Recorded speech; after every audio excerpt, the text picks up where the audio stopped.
the hell? Sean's stuck in a suit. I gotta get back to stage. Tom sleeps on his best friend's lawn like every other afternoon. Alright, just keep playing till I get there. He's going to London.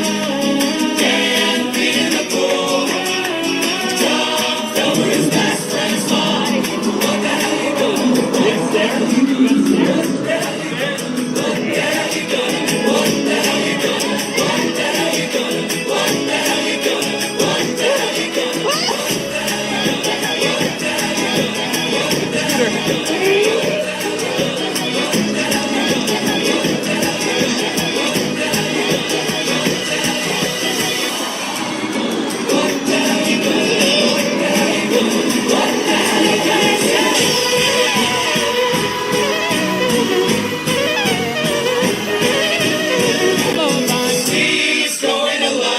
What the hell? Sean's stuck in a suit. I gotta get back to stage. Tom sleeps on his best friend's lawn like every other afternoon. Alright, just keep playing till I get there. He's going to London.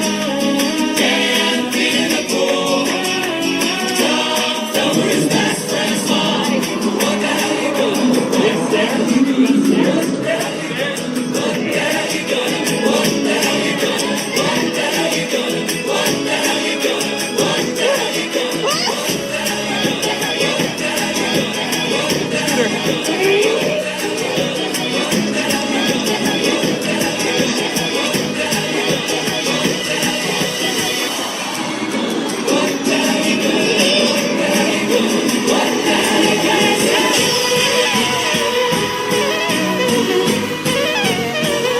You know, when I started making tree-flavored ice creams, I should have known this day would come. The day when trying to make something delicious would no longer suffice, and instead I'd have an idea so terrible that I'd simply have to set aside all reason and find out what that tree would taste like as ice cream. That's right, if these blossoms have looked familiar, that's because today's tree ice cream is none other than the infamous Bradford pear.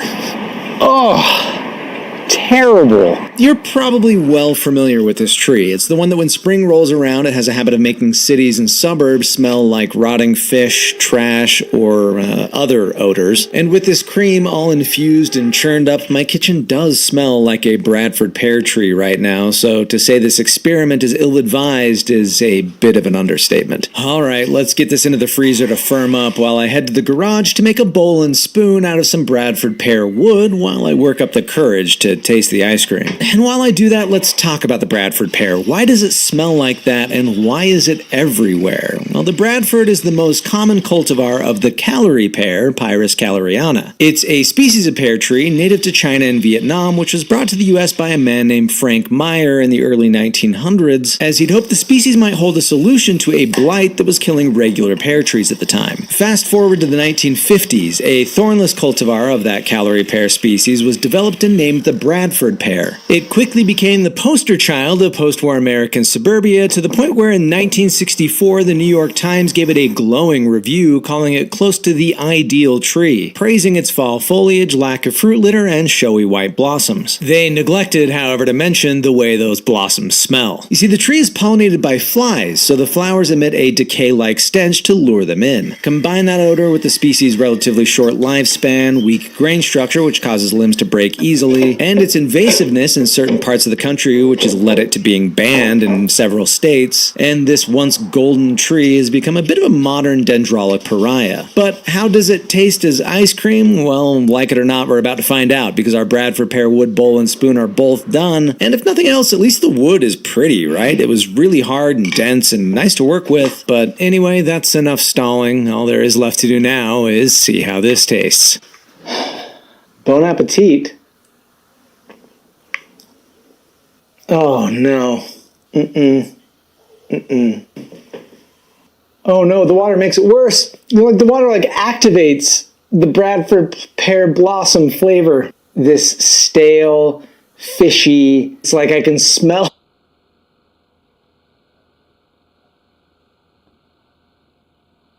He's going to London. What the hell? Sean's stuck in a suit. I gotta get back to stage. Tom sleeps on his best friend's lawn like every other afternoon. Alright, just keep playing till I get there. He's going to London.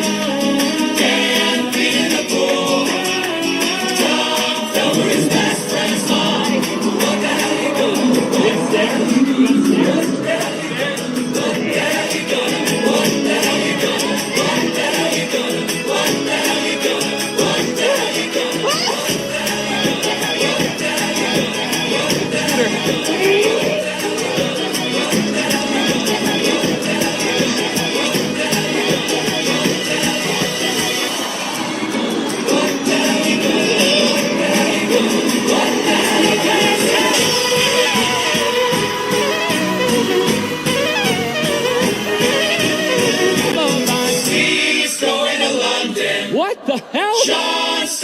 suit. I gotta get back to stage. Tom sleeps on his best friend's lawn like every other afternoon. Alright, just keep playing till I get there. He's going to London.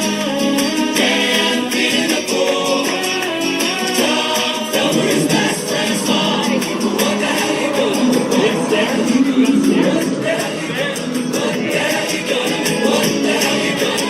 What the hell you gonna? What the hell you gonna? What the hell you gonna? What the hell you gonna?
Going to London. What the hell? Sean stuck in a suit. I gotta get back to stage. Tom sleeps on his best friend's lawn like every other afternoon. Alright, just keep playing till I get there. He's going to London. Dan feet in the pool. Tom fell for his best friend's lawn. What the hell you gonna do? It's there. What the hell you gonna? What the hell you gonna? What the hell you gonna? What the hell you gonna? What the hell you gonna? What the hell you gonna? What the hell you gonna?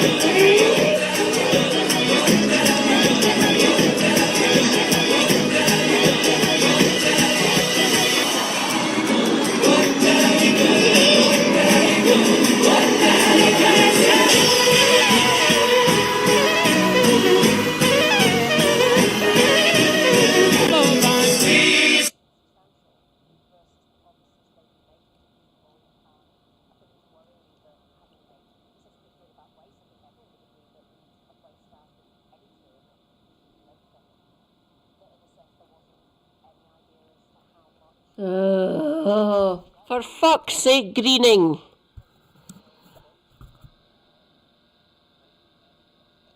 There is fuck all left to cut. You fucking Tory bastards.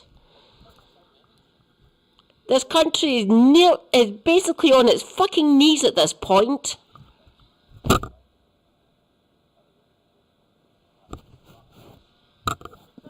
There's fuck all, Fat Kev. They're drilling into our bones, into the bones of this fucking country.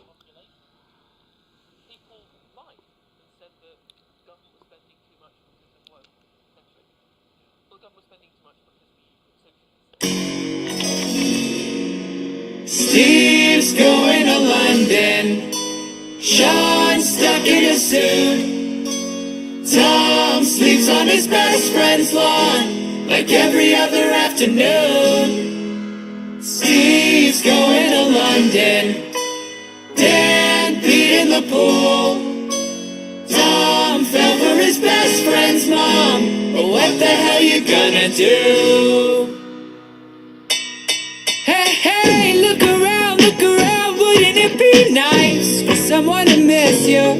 Hey, hey, funny how all the things that you used to like, now they depress you. While you try to find some meaning in your life before you're gone.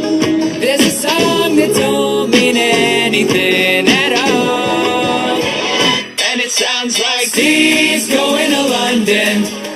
Sean's stuck in a suit. Tom sleeps his best friend's lawn, like every other afternoon. Steve's going to London, Dan peed in the pool, Tom fell for his best friend's mom. But what the hell you gonna do?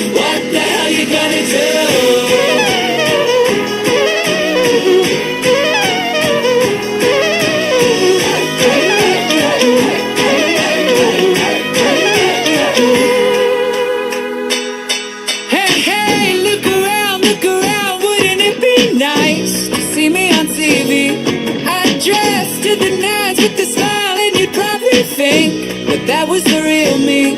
While you try to find some meaning in your life before you die, is a bunch of random shit to waste your time. And it sounds like he's going to London, Sean's stuck in a suit, Tom sleeps on his best friend's lawn, like every other afternoon. Steve's going to London, Dan peed in the pool, Tom fell for his best friend's mom. But what the hell you gonna do? What the hell you gonna do?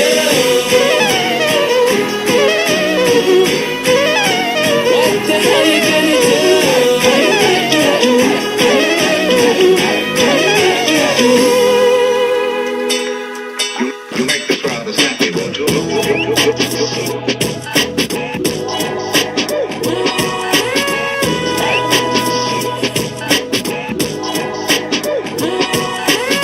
I try hard to write a cool song, so I start with something simple like trying to put my shoes on.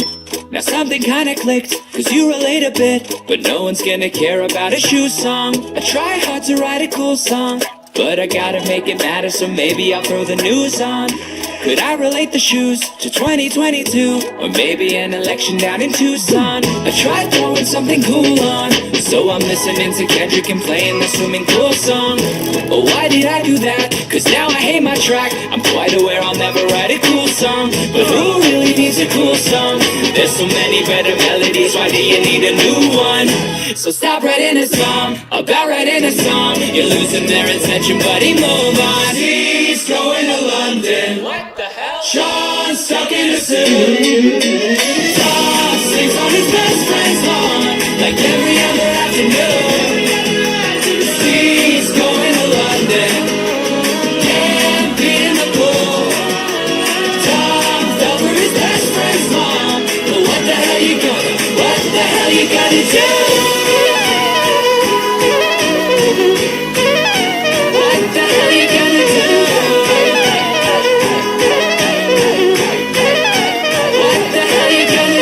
He's going to London.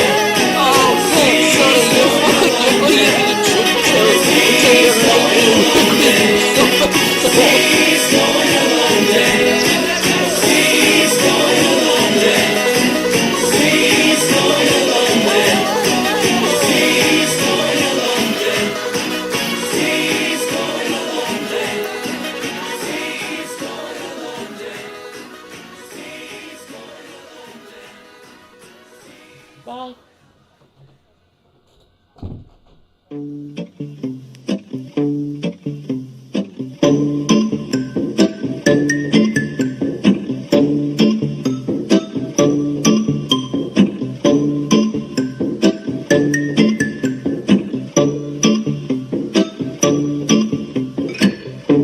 Anxiety, keep on trying me. I feel it quietly, trying to silence me. Yeah, my anxiety can't shake it off of me. Somebody's watching me, and my anxiety. Yeah.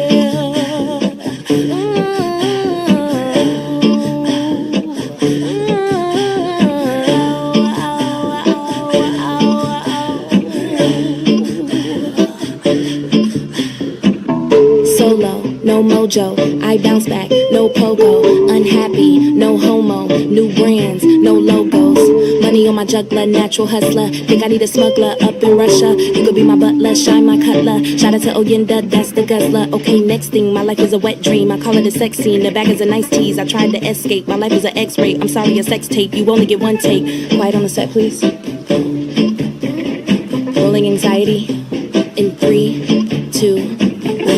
Anxiety, keep on trying me. I feel it quietly, trying to silence me. Yeah. Anxiety, shake it off of me. Somebody's watching me. It's my anxiety. Anxiety, anxiety,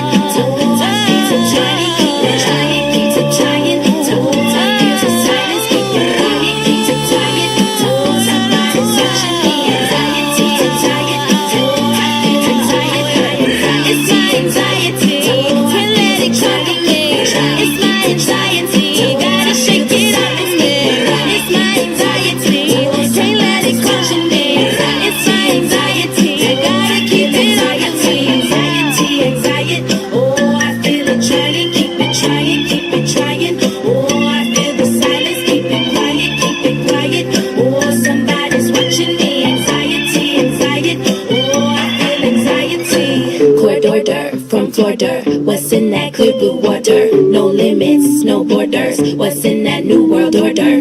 Marco, Polo, Negro run from Popo. That blue light in that rojo. And it's like I get this tightness in my chest, like an elephant is standing on me, and I just let it take over. Anxiety keeps on trying me. Anxiety keeps on trying me. Anxiety, oh, I feel it trying, keep it trying.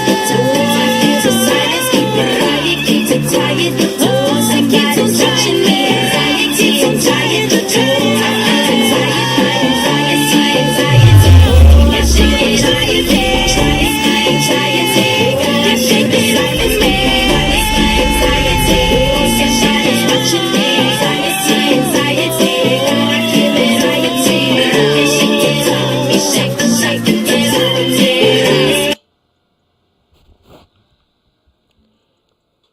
Naldor and Amy Lou, darling.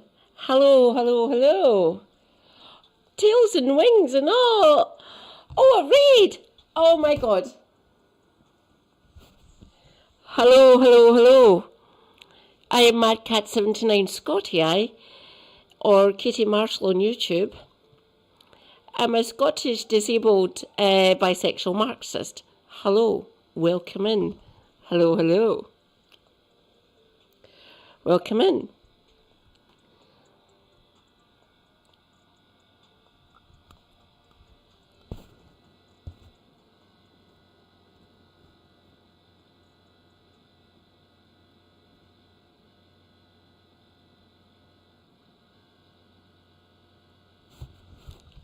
I'm not doing bad, Emmy, actually.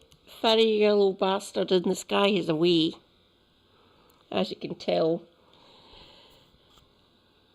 Kind of pale. Burn like a bitch. I like the heat. I have arthritis and joint issues and connective tissue issues. So the heat and less moisture, good for me. But fiery yellow bastard, I burn. That's why there's always at least 2 or 3 balls of Factor 50 sunscreen in the house. Especially now that we're getting closer to summer. Seriously, in April and May, late April, early May, with 24 fucking degrees. Centigrade or Celsius. No, fuck off. I don't like burning. I don't tan at all. I burn, then I peel, then I itch like a bastard. Then I burn again. Not going to risk it.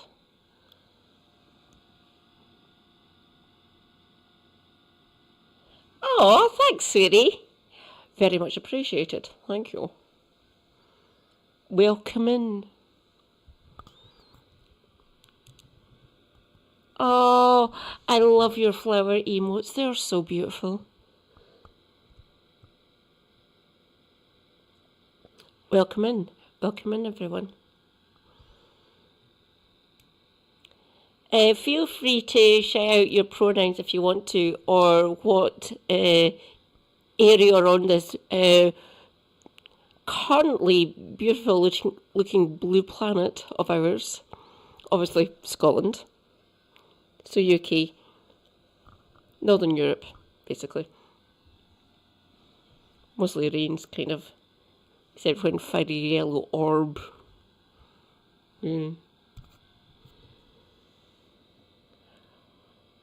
Why don't we go back? Duichi? I'm sorry if I pronounced your name wrong. Your voice is bloody awesome.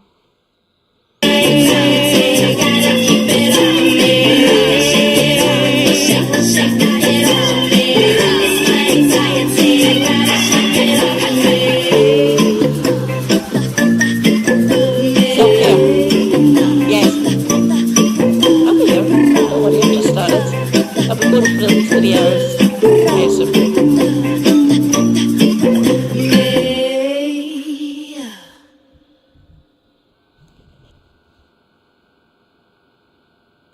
One, two, 1, 2, 3.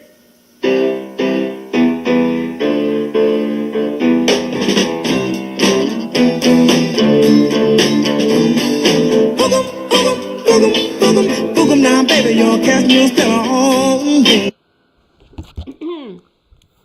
hello to all the awesome people in New Mexico. I have another person in New Mexico. I love him so much. Amy, if you know him, is Register. He is awesome. We love Register here, if I can actually say the words. He's New Mexico as well.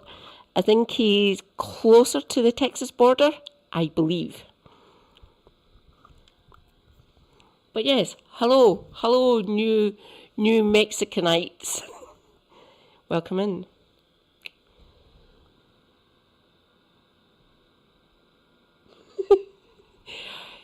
Oh God, Emmy, seriously, really small world.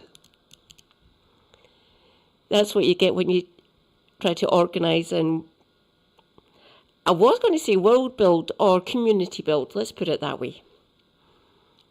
There's lots of us everywhere, all across the globe. We are organising. I am educating people over here in the hellscape that is the UK. Just fucking angry. I'm trying my best. I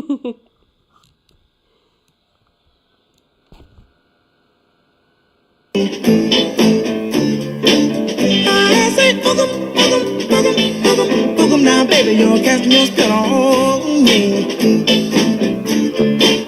You got me doing funny things like a clown. Just look at me. When you wear your high-hole boots with your hip hugger suit, it's alright, you're out of sight. And you wear that cute skirt with your brother's sloppy shirt. I admit it, girl, that I can dig it. Now I say boogum now, baby, you're casting your spell on me. I say boogum now, baby, you're casting your spell on me. You got me doing funny things. Johnny George and Shabba for this one because they done a song to it after that. But backwards, chord decision got made here in the UK. I can't move, you're in the groove. Would you believe, little girl, that I'm crazy about you? Now go now with your bad self.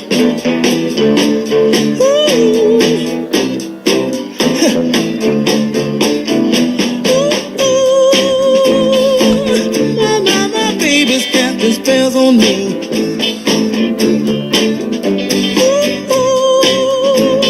Ooh, now mercy on me.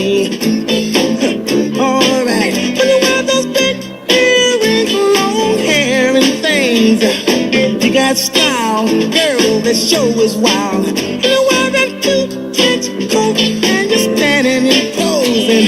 You got soul, you got too much soul. I just said to-ga-ga-boo, said to-ga-ga-boo, said to-ga-ga-boo, not casting your spell on me. Now, Dor, my lovely individual, what part of the world are you in? You don't need to get too specific.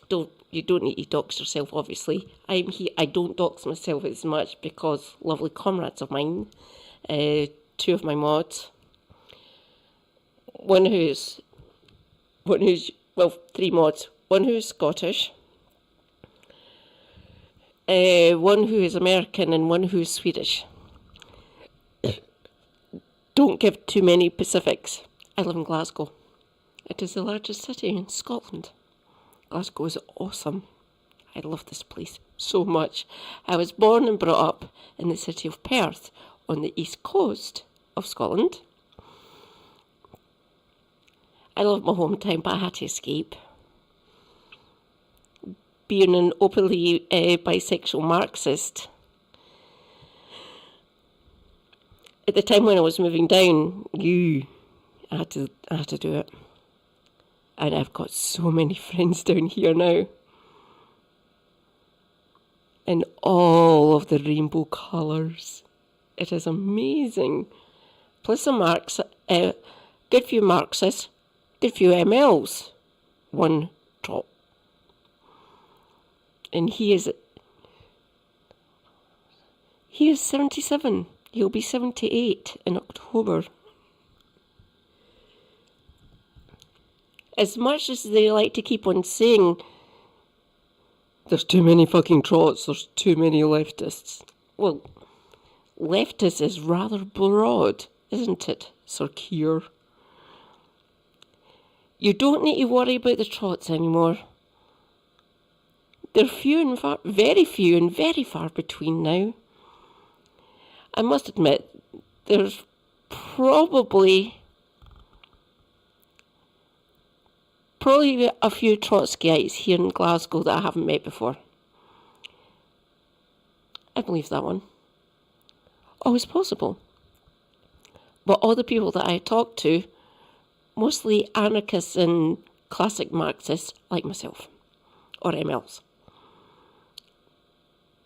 And if we can actually find out or look for the Trotskyites here in Glasgow, I will help. We don't need them to be this manic, ardent. Put in an adjective or what you will. Trust me, I know them. I used to be a trot. And for that, you can thank Paul Mason. But he's literally dived off the deep end now, as far as I'm concerned. And the least said about George Galloway, the better.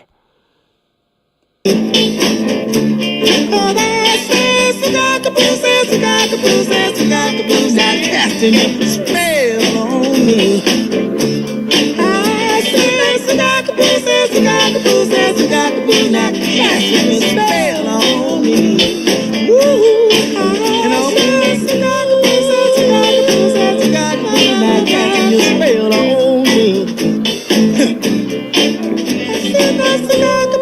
Now, baby, now, casting my spell on you.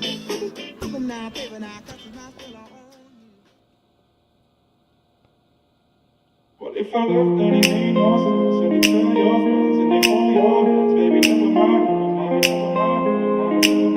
mind, never mind. What if I left anything more sense? And you tell your friends and they hold your hands, baby, never mind, never mind, never mind. Alright, I'm ready now, I ain't gonna fall back now, no. Alright, I'm taking on me, baby. Alright, I ever ask, are you gonna be my lover tonight? I take you with me. What if I left anything no sense? And you tell your friends and they hold your hands, baby. mind, never mind, never mind, never mind, never mind, never mind, never mind. What if I left and it made no sense? And you tell your friends and they hold your hands, baby, never mind, never mind, never mind, never mind, never mind. What if I left and it made no sense? And you tell your friends and they hold your hands, baby, never mind, never mind, never mind, never mind. What if I left and it made no sense? And you tell your friends and they hold your hands, baby, never mind.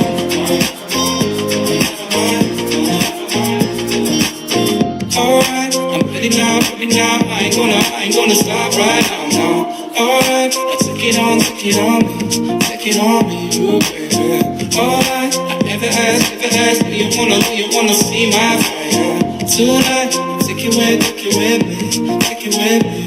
What if I left and it made no sense? And you tell your friends and they hold your hands, baby, never mind, never mind, never mind, never mind, never mind, never mind, never mind.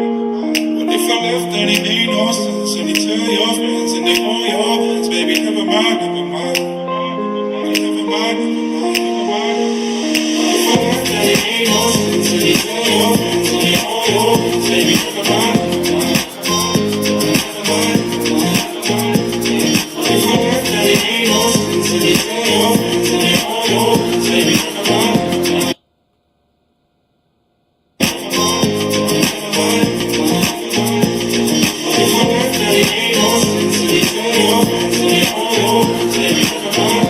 never mind,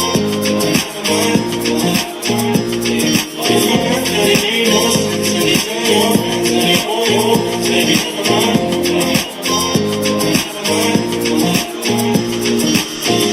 Excuse me? Let the bodies hit the floor. Let the bodies hit the floor. Let the bodies hit the floor.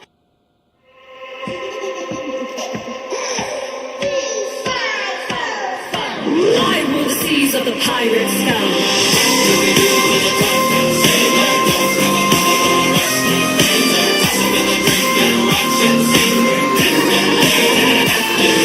She was the captain's daughter, sea salt in her blood. Born on the high sea waters, rose like a rising flood. Her skin tough as stone, with the fire in her bones. She's a lone wolf, water rogue. When the deep sea's shaking and moonlight's blazing, Calypso sails. She sails alone, heart racing, destiny chasing. Calypso sails. She sails alone.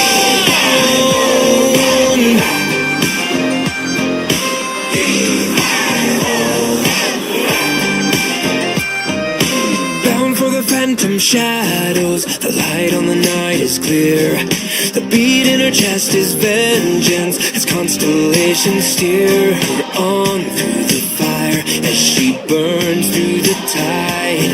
There's nowhere that you can hide. When the deep sea's shaking and moonlight's blazing, Calypso sails. She sails alone, heart racing, destiny chasing. Calypso sails. She sails alone.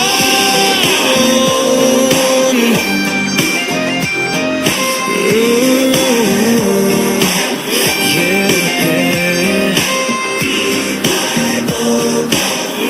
She sails alone. When the deep sea's shaking and moonlight's blazing, Calypso sails. She sails alone, heart racing, destiny chasing. Calypso sails. She sails alone.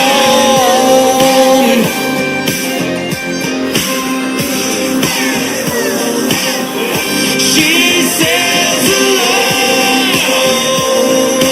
I rule the seas of the pirate sky.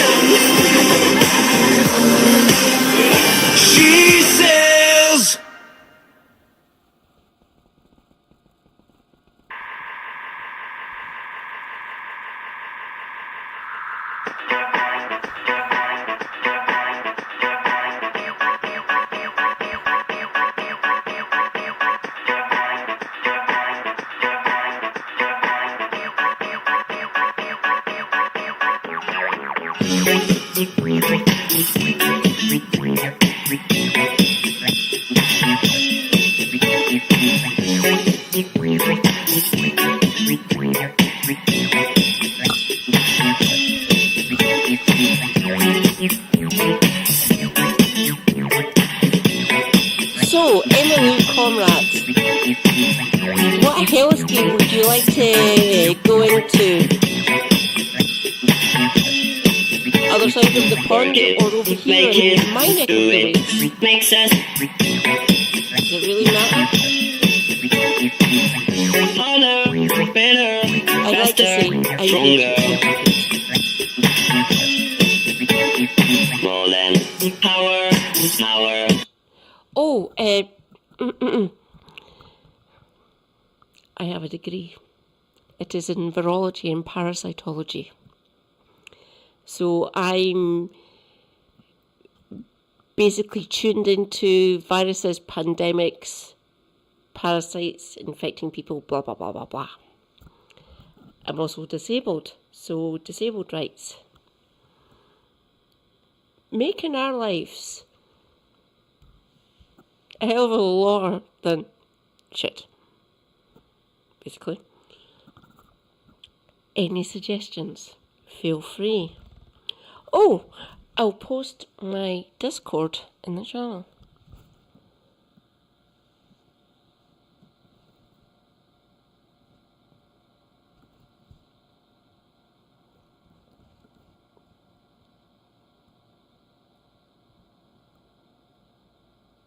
Hang on. Oh, Brody. Thanks, Brody.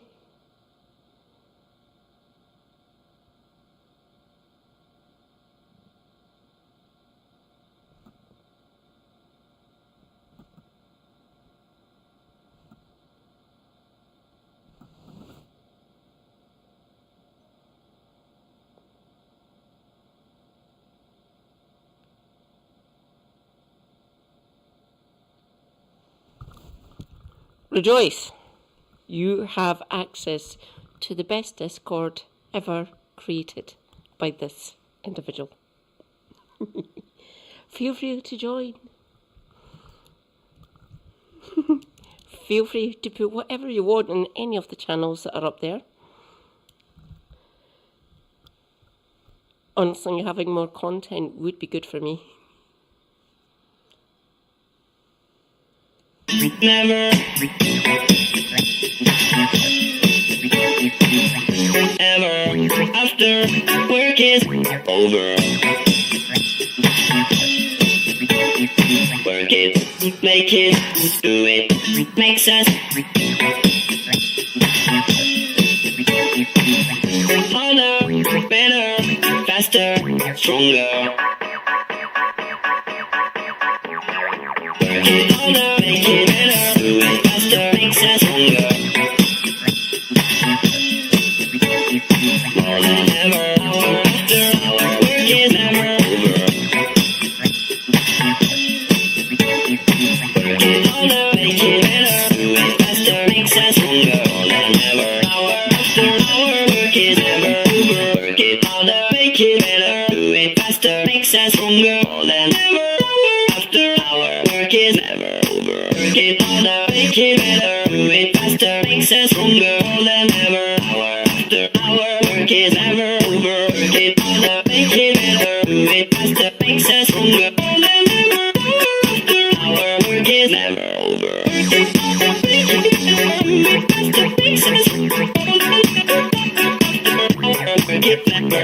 Work it harder, make it better, do it faster, makes us stronger. More than ever, hour after hour, work it never over. Work it harder, make it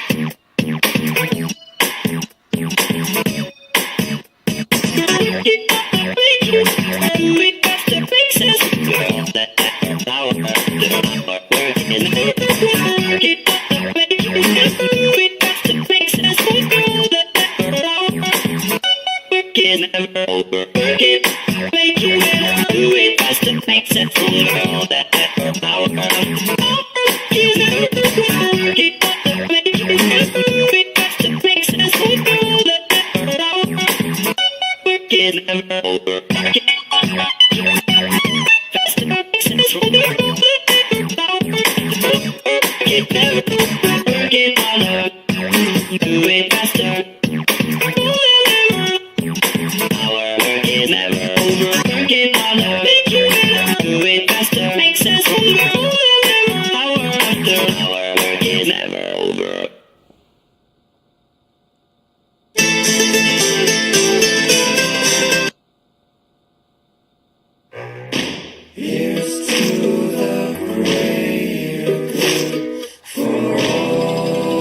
Something's going on, just look around. Fear is on the rise, and there's blood all over the ground. Let's all just blindfold the poor. We must remind them what's in store. We got 'em now, let's break 'em down a little bit more. Said, hey, you feed the machine, bring 'em all back down to their knees. No time to waste, remind the slaves, they ain't gonna make it out alive today. I say, hey, you poison the well, watch it all burn, take 'em straight to hell. He's got the whole world in his hands. It was nice to know you. We've all been down, come on.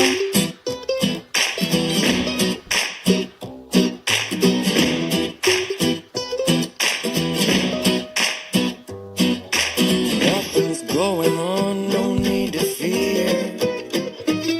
And we're all in this together. And just to make it all clear, we want the same thing as you. This will all be over soon. Now here's a little pill, here's the truth.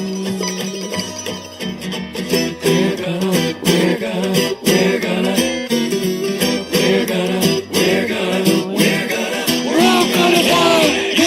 Feed the machine, bring 'em all back down to their knees. No time to waste, remind the slaves, they ain't gonna make it out alive today. I said, hey, you poison the well, watch it all burn, take 'em straight to hell. He's got the whole world in his hands. It was nice to know you. All been down, come on. Come on, come on, come on. We've all been down, come on. Said, hey, you down to their knees. Remind them, watch it all burn.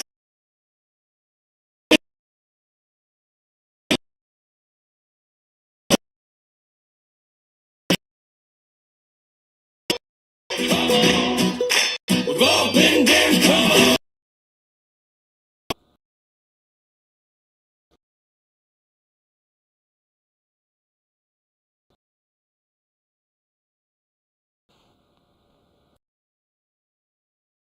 Your breakfast, think of others.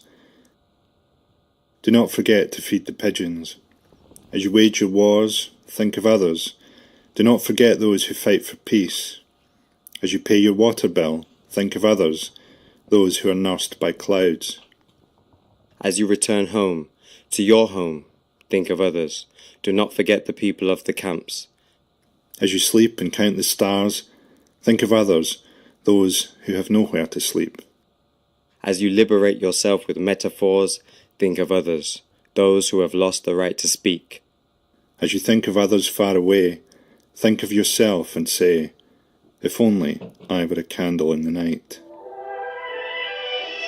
This is for Palestine and Quds, the capital Jerusalem. Unarmed people marching to the wall and they're shooting them. Suppression is a question, resistance is the answer.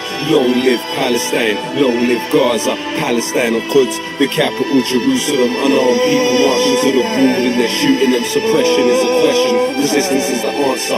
Long live Palestine, long live Gaza. All you see is war every time you turn your head at night. There's bloodshed on the floor. Mother cries, who cries for her this time? There's truth between these walls. See the lies between the lines they hide. Where's the bullet coming from? From the tyrants dressed in our disguise. I'm a rider till the end, even if I get a pushback for all my friends. Cause you know that I'm a fighter, let me see a lighter. And we not gonna stop the Palestine is free. But still you know that I'm a rider till the end, even if I got a pushback for all my friends. Cause you know that I'm a fighter, let me see a lighter. And we not gonna stop the Palestine is free. Taught to not know, taught to be blind, taught to not care. Tell me what's real, borderlines, military despair. How to exist if there's no rights to be human in fear? And if you take away your home, where's the heart supposed to live? Taught to not know, taught to be blind, taught to not care. Tell me what's real, borderlines, military despair. How to exist if there's no rights to be human in fear? And if you take away your home, where's the heart supposed to live? We, my people, long live Palestine. We will never let you go. Sing it with me now. Free, free Palestine. Free, free Palestine. Free, free Palestine. Free, free Palestine. Free, free Palestine. Free, free Palestine. Free, free Palestine. Free, free Palestine. If Ibrahim Abu Thureya could resist without a wheelchair, 10-year challenge, tell Regev we are still here. And tell that killer Netanyahu he should feel fear. The old live through us and guarantee the children will care. Criminal, not invincible, and you know it. Some are doing, still sitting in their stoic. May not feel us with you when you listen to our poems. You inspire humanity, your resistance. Here's time we answer the call. Through spirit you provide example for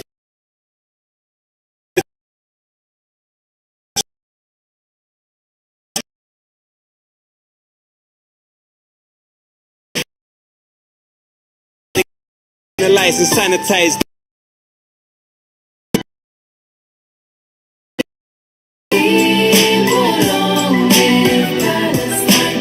We will never let you go. Sing it with me now. Free, free Palestine. Free, free Palestine. Free, free Palestine. Free, free Palestine. Free, free Palestine. Free, free Palestine. Free, free Palestine. Free, free Palestine. No change, no, run away, away.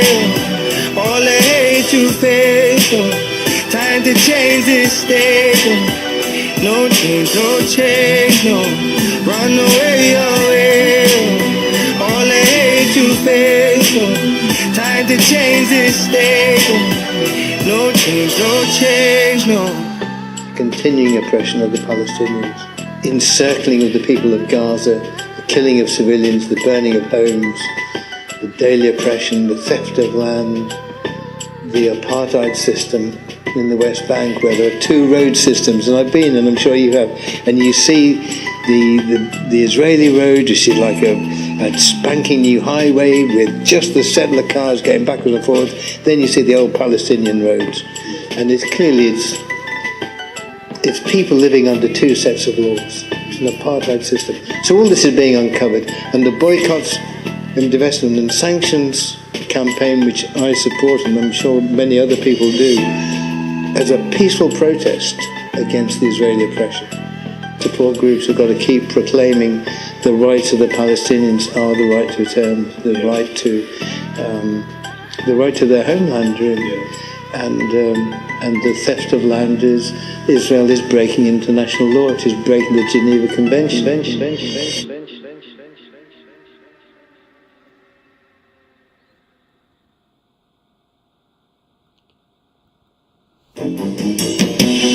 Ultimator hasn't always been this glam. I was a drab little crab once, and now I know I can be happy as a clown. Because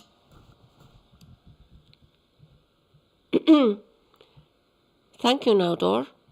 Thank you. Thank you for dropping by. Always good to meet new people. Yes, look after yourself. And as always, stay based. Bye. some beautiful baby.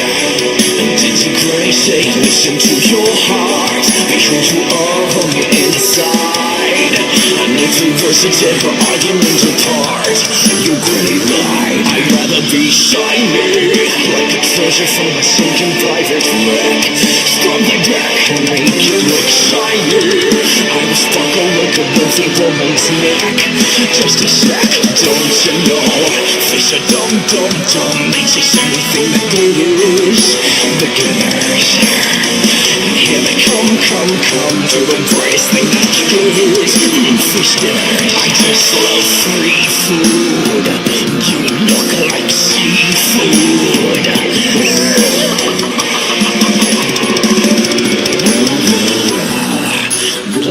He's having trouble with his look. He led us some meat and vinegar. What a terrible performance. Get the hook. You don't swing it like you used to. Though I have to give you credit for my start. You're the tools on the outside. For just like you, I made myself a work of art. I'll never hide. I can't. I'm too shiny. Watch me dazzle like a diamond in the rough. Struck my stuff is so shiny. Say you're honest, but there'll never be enough. My shell's too tough, now we know. You can try, but you can't expect a demigod to be the deck apart. Look it up, you will die. Now it's time for me to take apart your aching heart. Far from the ones who abandoned you, chasing the love of these humans who made you feel wanted. You tried to be tough, but your armor's just not hard enough. No, it's time for me to kick your hiney. Ever seen someone so shiny? Because it's the best to never see. C'est la vie, mon ami, I'm so shiny. Now I eat you, so prepare your final plea. Just for me, you'll never be quite as shiny. You wish you were nice and wish you were nice and shiny. Unfortunate souls in pain, in need. The light as it shines on the sea, it's blinding, and no one knows.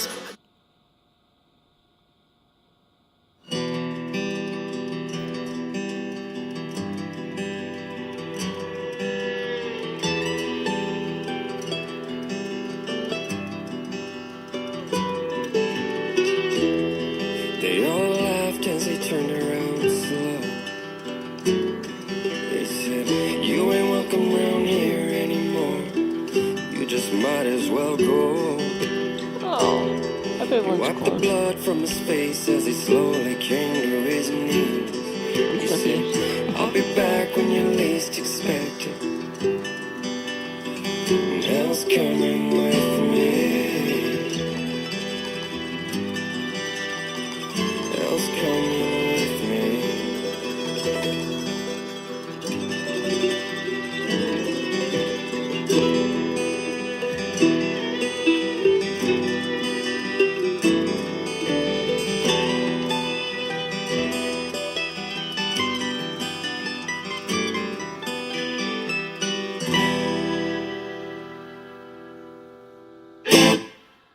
There is a hill at the bottom of the valley where all the poor souls go when they die. And if you listen real close, you can hear him like a ghost saying you're never gonna make it out alive. There is a town at the bottom of that hill. They got a secret that they keep like a slave. They got a black magic creature who's a rapper teacher. You'll be headed up that hill to the grave. And it is well with my soul. You line the pockets full of money that you steal from the poor. And on your way down the hill, you hear me ring that bell. I'll be the devil twice as much to keep your soul.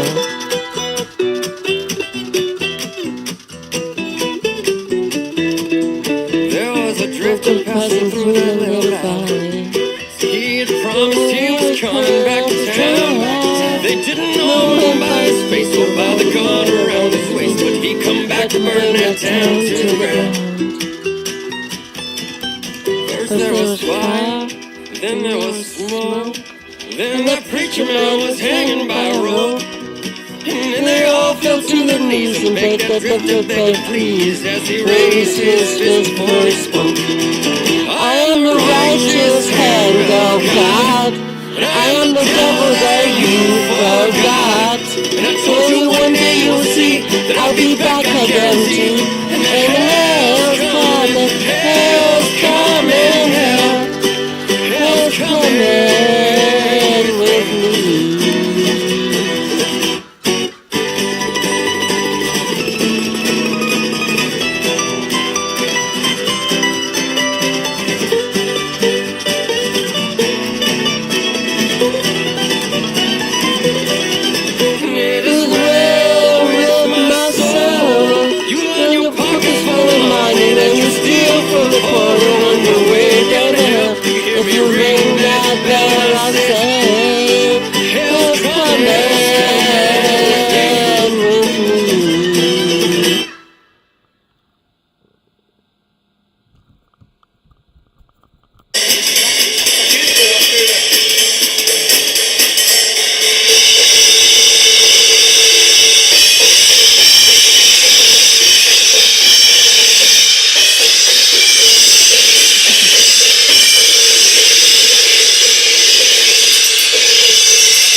Is that what you're giving me? Fuck.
London. What the hell? Sean stuck in a suit. I gotta get back to stage. Tom sleeps on his best friend's lawn like every other afternoon. Alright, just keep playing till I get there. He's going to London. Dan beat in the pool. Tom fell for his best friend's lawn. What the hell you gonna? It's there. What the hell you gonna? What the hell you gonna? What the hell you gonna? What the hell you gonna? What the hell you gonna? What the hell you gonna? What the hell you gonna?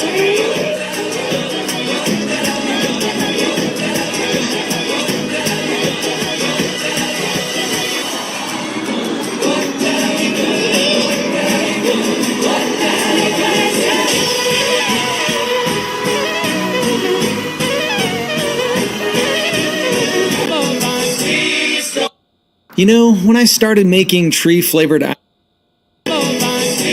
going to London. What the hell? Sean stuck in a suit. I gotta get back to stage. Tom sleeps on his best friend's lawn like every other afternoon. Alright, just keep playing till I get there. He's going Just anyone missed my favorite short ever. in the pool. Tom fell for his best friend's lawn. What the hell you gonna? It's there. What the hell you gonna? What the hell you gonna? What the hell you gonna? What the hell you gonna? What the hell you gonna? What the hell you gonna? What the hell you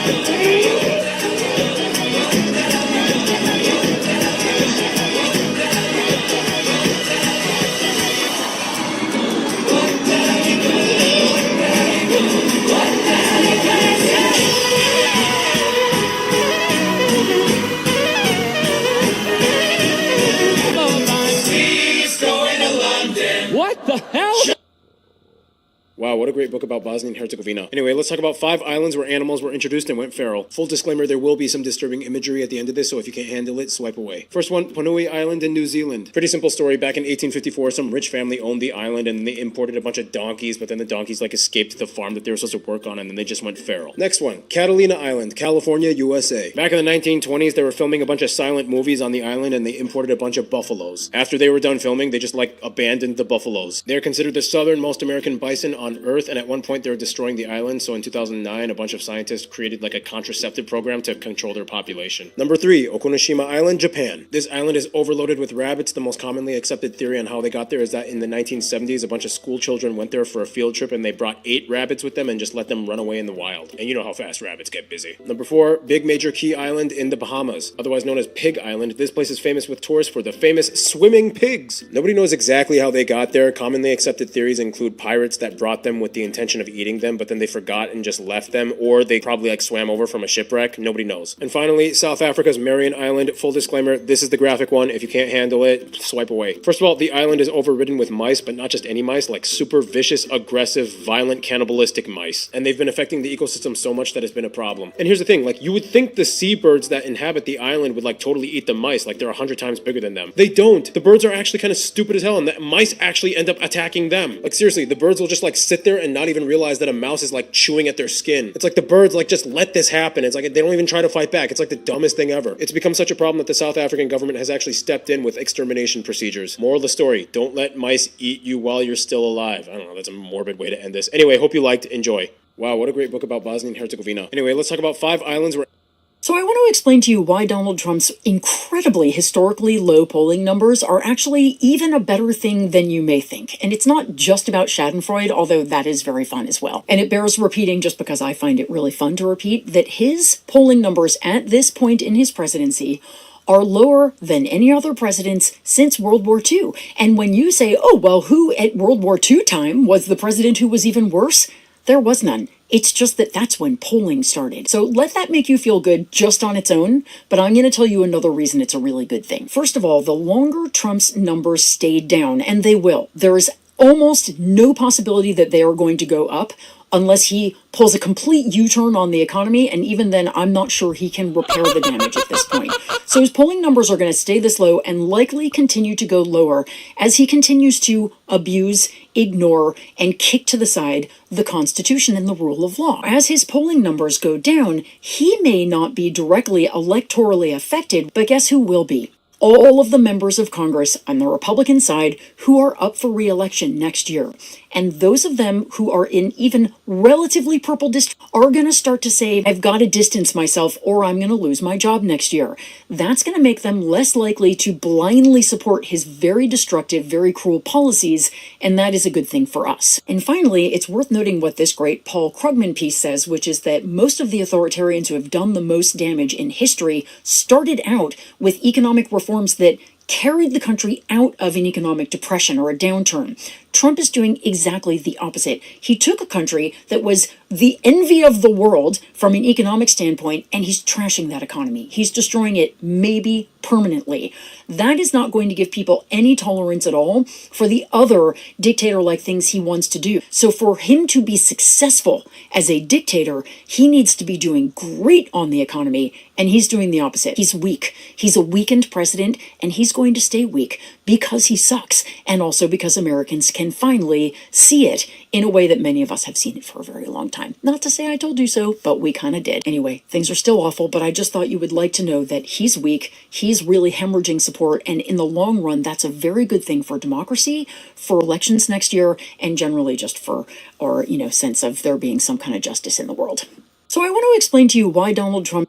Hey guys, so I want to share a weird, funny kind of little personal story with you guys. I was rummaging through some of my stuff and I came across this old VHS tape that I used to watch as a kid. As you can see, very crudely written on the front cover is the word Pinocchio. So I grew up in a working class family in the 90s, and sometimes instead of actually buying the real versions of the movies that were just released, my parents would buy the bootleg versions from the half-off bin at the video store. So you guys all know the Disney Pinocchio, right? Well, without even realizing it, I grew up with the Soviet knockoff version called Buratino, and my ignorant 4-year-old ass thought I was just like, okay, I guess this is the Disney version. And it's crazy because there are a lot of parallels to the original Pinocchio movie. The Geppetto character makes him out of a magical piece of wood. There's even a Jiminy Cricket character, but Buratino hates him and tries to kill his ass by throwing a hammer at him. And then just like the original, there's a scene where Buratino is supposed to go to school, but then he totally ditches it and goes to the circus. And then Pinocchio or Buratino tries to dance in the circus, but then the circus master guy totally kidnaps him, and then all those circus performers are slaves. But then the story gets totally random after that. He gets kidnapped by a fox and a cat, and then he runs away to the woods to some lady's house and eats her chocolate. Oh man, my favorite scene is this one where the evil circus guy, he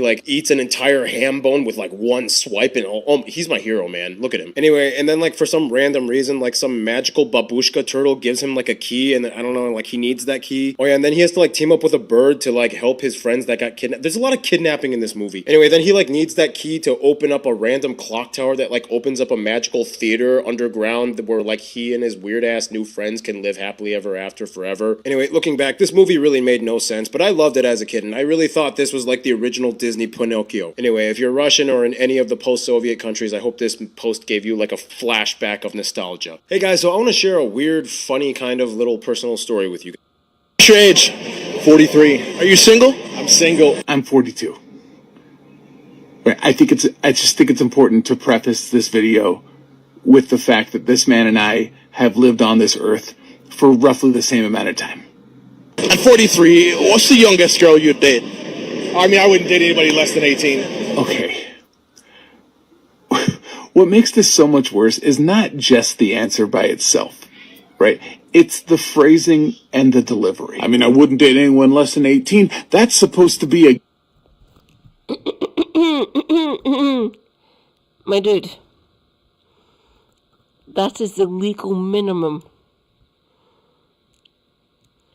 Don't get me wrong, teenagers do still do things, enjoy themselves. Go out on dates, go to the movie, go to Tenpin bowling, go swimming, go to the beach. Fuck a hill, walk up a mountain, whatever. Teenagers do stuff. The fact that you like younger women, bit of a red flag, really, in my eyes. Just saying. given.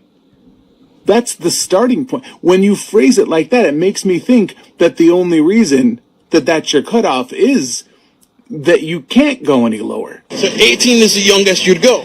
Yeah. Okay, I was going to let the interviewer off the hook, but That was not a necessary follow-up question. Why did you seem surprised by his answer? You don't see any issues with that having that much of an age gap? No, she can join the military. She can buy a gun. She can smoke a cigarette. She can travel around the world. She's an adult. She's an adult that can go to college, be free, travel the world. She's an adult. Here's the deal. There was never going to be a good answer to that question. But when your answer has nothing to do with why you might have something in common with someone that much younger than you, and instead focuses 100% on why it's legal, that's a problem. But I mean, what would you, a 43-year-old man, have in common with an 18-year-old woman? Attraction. The only thing worse than your answer was your smile. That will haunt my nightmares. You feel like you'd be able to provide more for her than a guy her age would? Absolutely. You seem far too proud of the fact that you have more to offer financially than an 18-year-old that is working part-time while applying to colleges. So why does society frown upon that then? Anytime I've posted on this topic, I'll have somebody in my comment section say something like, I met my husband when he was 20 years older than me, and we've been married for 20 plus years at this point, and we had all sorts of things in common. Look, whatever. There's going to be very specific examples of exceptions to whatever it is.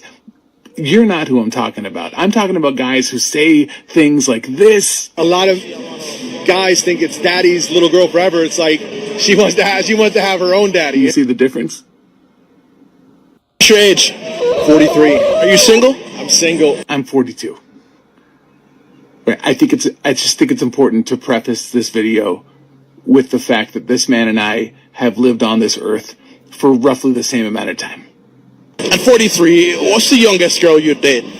I mean, I wouldn't date anybody less than 18. Okay. What makes... I'm visiting every single Roman ruin in Britain, and this is Colchester Castle. When the Normans invaded England in 1066, they decided to build a castle in every single important population centre in the country in order to control the population. Colchester was no different. When the Norman surveyors were searching for a place to build their castle, they stumbled across an old Roman temple with fantastically large and well-preserved foundations, which is where they decided to build their castle. This Roman temple wasn't dedicated to any ordinary Roman god. No, instead they dedicated it to the Roman Emperor Claudius. You see, in 43 AD, the Emperor Claudius decided to fully invade and annex their new province of Britannia. He brought across the channel 40,000 soldiers to subdue the brand new province. After he died in AD 54, they deified him, literally turned him into a god, and built a brand new temple in the then capital of the province of Britannia, Camulodunum, or modern-day Colchester. But as you can imagine, the natives really didn't appreciate this. I mean, Claudius was the guy who authorised their full-scale invasion and subjugation. They weren't best pleased. This reached a head in AD 60 or 61, where a group of rebels accumulated around the tribe of the Iceni and the Trinovantes, led by the famous warrior queen, Boudica. She marched to Camulodunum, or modern-day Colchester, and destroyed the temple of Claudius, completely wiping it off the face of the map. A few years later, the Romans did reuse the temple, and it was in use for a few centuries. However, when Christianity came around, worshipping a long-dead emperor became a bit of a taboo, and it went out of fashion. Eventually, the temple roof fell over, the columns fell over, and all the building materials were reused. But the foundations, they were really difficult to rob, so they remained in place, and you can see video of these foundations here. So fast forward a few hundred years, when the Normans came to Colchester, they recognised that Colchester was an important population centre that they needed to control, and they needed to build a large stone castle. So where better than the Roman temple of the deified Claudius? I'm visiting every single Roman ruin in Britain, and this is Colchester. Many grocery stores have figured out a fairly standard perimeter. Mm-hmm. The outside you walk in, there's going to be plant parts. Yeah. Mostly edible, though sometimes not. Mm-hmm. Oh. Additionally, you're going to run into animal parts. There are some sounds in medicine that one... I'll be back momentarily, comrades. Bear with me.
once you hear them, cannot be unheard. This is the story of a 27-year-old male screaming for help from his mother and how he ended up in that place. So I'm the junior on call for ortho, and I'm already in the ER seeing a bunch of consults, and I hear someone screaming. Now, I take care of people who are in car accidents, who are in burns, who are being bitten by dogs, but I have never in my career heard someone screaming like this. And the charge nurse looked at me and kind of motioned for me to, come and take a look and help in the situation. So I get to the trauma bay, and this young guy, he's about 27 years old, is screaming that he feels like his legs are about to explode. I say, "Hi, I'm Dr. Erin Nance. I'm the orthopedic surgery resident on call. How did this happen?" And he proceeds to tell me through like gritted teeth and just in wincing in pain that he tried CrossFit for the first time. And by the end of the session, his legs started to feel really like tense and tight. And when he got home, he noticed that his calves looked like they were super swollen. So he started to put some ice on it. But as the afternoon went on, he realized that this pain was not getting any better. And in fact, it felt like his legs were about to explode. Now, in my mind, there's only one real plausible explanation for this, and this is a condition called compartment syndrome. This is a surgical emergency in which the pressures inside of the muscles, all muscles live inside a casing, kind of like how a sausage is inside that white casing. And if the muscles swell too much inside the casing, they start to suffocate because the blood vessels are cut off. There's too much pressure. And it feels like, A little bit of context about compartment syndrome. It can happen anywhere. Mostly thighs and calves. Sometimes kind of around the pelvic area, let's put it that way, in both men and women. And sometimes in the upper shoulder or bicep region and up here as well.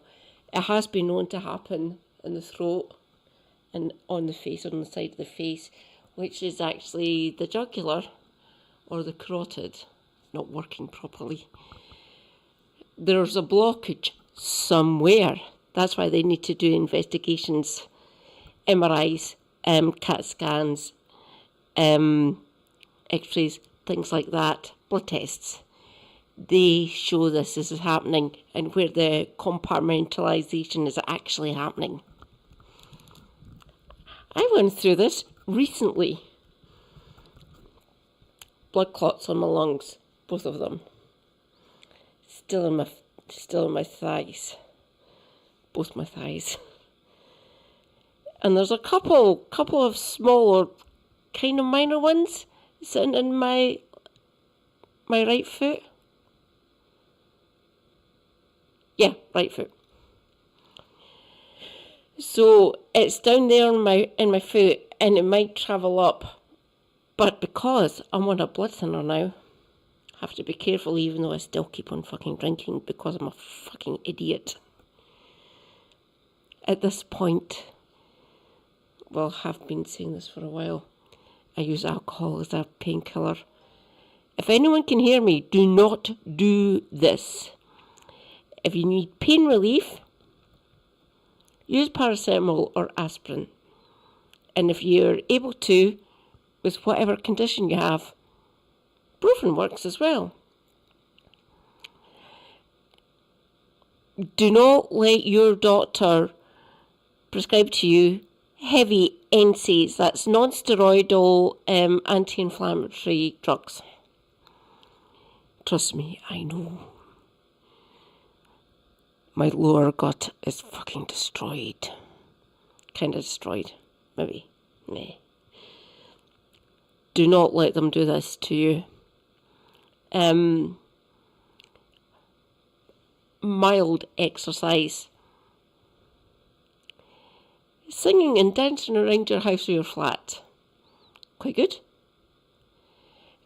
Just shake yourself out. Dance around. Do unspeakable things with your partner in your bedroom or wherever you want to. Please, not your kitchen. This helps.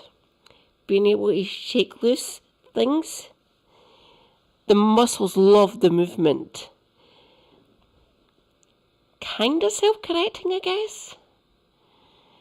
Different for everyone, obviously. Now you're basically about to explode.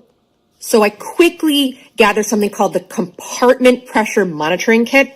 And in this kit, there is a needle, I would say about this long, and it is thick. This is not some like flu shot needle that you get. No, this is a wide bore needle. If you saw this needle, you would run away. For people who have compartment syndrome, and this is kind of the giveaway that they have compartment syndrome, they're like, give me that needle, put that needle in me. So I end up putting the needle in the 3 different compartments in each legs. So 6 times I put this big needle into his legs, and he is screaming for help, screaming for his mom, just literally telling everyone who would listen to him that his legs are going to explode. Not surprising at all, his compartment pressures are through the roof, and he has just booked himself a ticket to the OR. There are some sounds in medicine that, once you hear them, can... Fun fact, in 2001, Volvo gave 9 women a blank slate and told them to create a car by women for women, and they produced the YCC concept. And while the body styling is beautiful, it's also functional, as it gave the driver the largest possible view to make parking and backing up easier. The dashboard was simplified, and the center console was extra large, and the car had no hood. If you needed to access the engine, you had to remove the whole front of the car. Because they realized the only reason they were opening the hood was to fill up the windshield washer fluid, so they put that on the outside of the car, and the engine oil only needed to be changed every 30,000 miles. The gull-wing doors provided easy entry as well as storage for an umbrella, and the gas and brake pedals had an adjustable heel rest. The seats were ergonomically built with a woman's body in mind and were easily interchangeable to switch up the color scheme, plus the headrest was split so a ponytail would sit comfortably. The car was unveiled at the 2004 Geneva Motor Show and got great reviews, but sadly was never put in production and remained a concept. Fun fact, in 2001, Volvo gave 9 women a blank... I got a quick word of advice for the Tesla board of directors, because, you know, we're all watching the news. We see the rumors. You guys are looking for a new CEO. No, you're not looking for a new CEO. And we all know what's happening. You're trying to figure out how to save your company. And I'm here to tell you, as someone who's very in touch with the grassroots and has gone to lots of Tesla takedowns, it doesn't matter what you do. You guys are screwed. The truth of the matter is, you don't stand a chance. You don't stand a chance of ever building your brand back up, and I will tell you why. Because you had a chance to get rid of Elon Musk when he first, as the bumper stickers say, went crazy. And that was years ago, when he first bought Twitter and started behaving like a maniac there, when he first started harming and bashing trans people constantly, when he alienated his own kid, started hanging out with the ADF in Germany. That would have been a good time to look for a new CEO, but you didn't.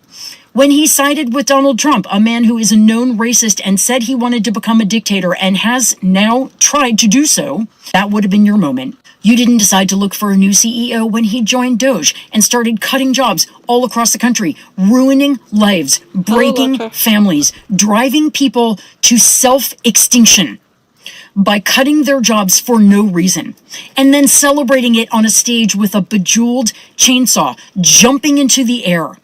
That would have been your moment, and even then it would have been late. But you didn't. And the only reason that you have finally decided it's time to get, a new CEO is because of your earnings report and the fact that we brought your earnings down 71%. You think a new CEO is going to fix that? Absolutely not. You held on, funded and legitimized Elon Musk when everybody in the world could see what he was. Guess what? Your little Tesla T and him are linked forever. I know that I will never, for the rest of my life, I would rather drive a wheelbarrow than drive a Tesla. My child, who's 15, and their entire generation feels the same way. They've seen what you've done. They've seen who you've enabled. You think a new CEO now is going to make people stop showing up at Tesla takedowns? Maybe If you issue a full apology, front page ad in every newspaper in the country saying we were wrong, we screwed up, we helped pull down American democracy, we have been responsible for God knows how many lives ruined, and with USAID, lives lost. You did that. You think a new CEO? You don't know anything about how toxic your brand is, Tesla. And if you don't believe me, go and see what happens at the next Tesla takedown. It's going to be just as big as the one last week, and they will continue to grow until we have cleared the rage from our systems at what that man has done to our country. P.S. Never going to happen. I got a quick word of advice for the Tesla board of directors, because, we're all... What Pluto retrograde may bring for you based on your rising sign. If you're an Aries rising since about December, you could have experienced a big transformation in your group affiliations and the people who you surround yourself with, to the point where your life could be now centered around large groups of people or even crowds. During Pluto retrograde, you could have new karmic connections enter your life that will help you boost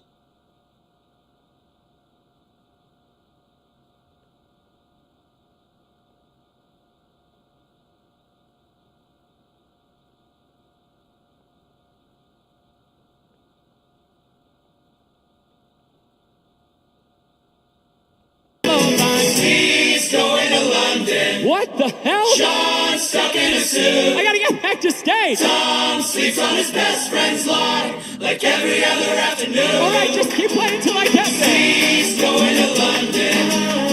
Dan feet in the pool. Tom fell for his best friend's lawn. What the hell you gonna do? What the hell you gonna do? What the hell you gonna do? What the hell you gonna do? What the hell you gonna do? What the hell you gonna do? What the hell you gonna do?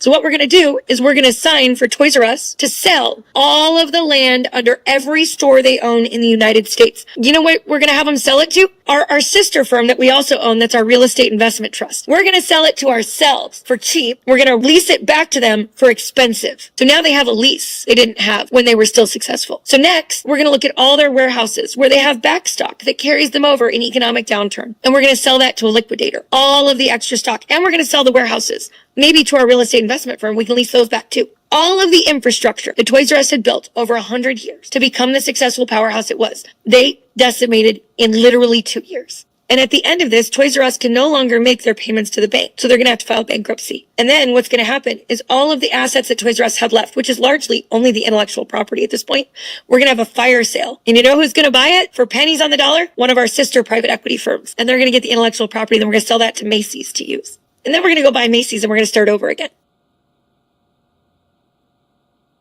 So what we're going to do is we're going to sign for Toys R Us to sell.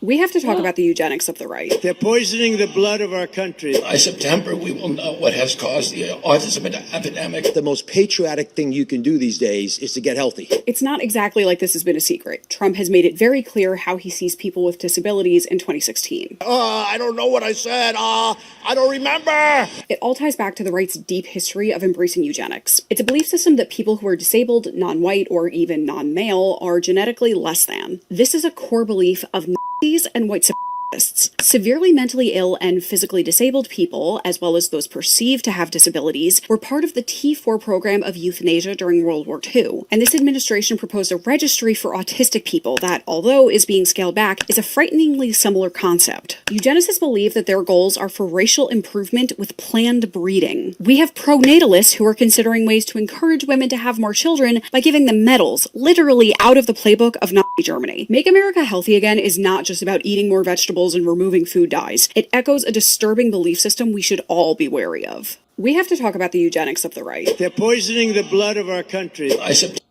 I bought this gaming laptop for $60, only to find out the charger wasn't juicy enough to satisfy its lust for power. So I bought this 180 megabyte brick, and though it stayed on during a stress test, it still wasn't charging. Good thing I also bought a battery, because like your wife before coitus, I plan for the worst when dealing with malfunctioning junk. So out come the screws whose size you envy, and just disconnect the battery. What the the greatest technician that's ever lived. Judging by the remnants of solder, this has happened before. And according to YouTube comments, it wouldn't have happened again if they just soldered with Linux. But with pads ripped up worse than your mother's, I'm not gonna waste valuable time trying to fix someone else's mistakes. Something your teacher can relate to. Which means I don't need this anymore. Anybody order a sub?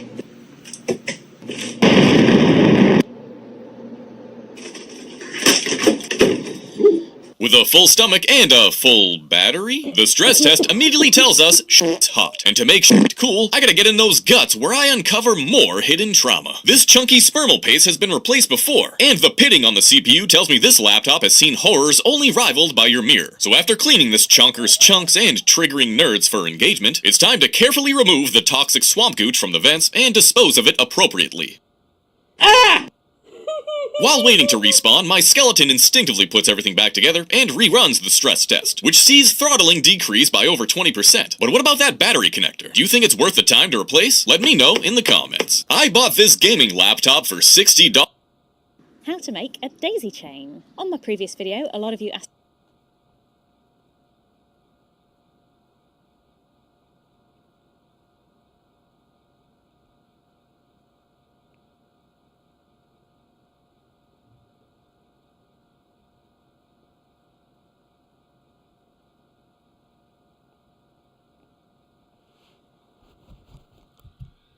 Hello, lurker.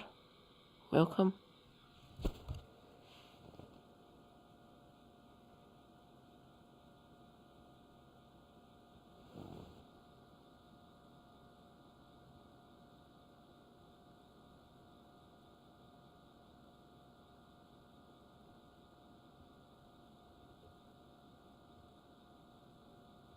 I hate posh people. I like kneecap are real. Kneecap are like the oasis of today. Like, it's real. It's gonna get rowdy in there. I'm gonna f***ing shadow box. I'm gonna get sweaty. I'm gonna take my top off. And it's like that doesn't happen anymore because everything's been bought by foreign direct investment and the soul is being destroyed. And it's so rare for something real to come through in any art because there's so many middle class yuppies that work and all these labels, all the major labels are just middle class posh. It's a shithole, but it's our shithole. There wasn't much, I suppose, crack in the Irish language. Thanks. We've had a great chat here in frozen London today.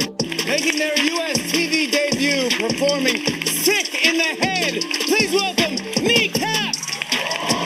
Peaks is here at the Kentish Town Forum where Kneecap is performing tonight. We're here to ask people about their meteoric rise and their bold political statement.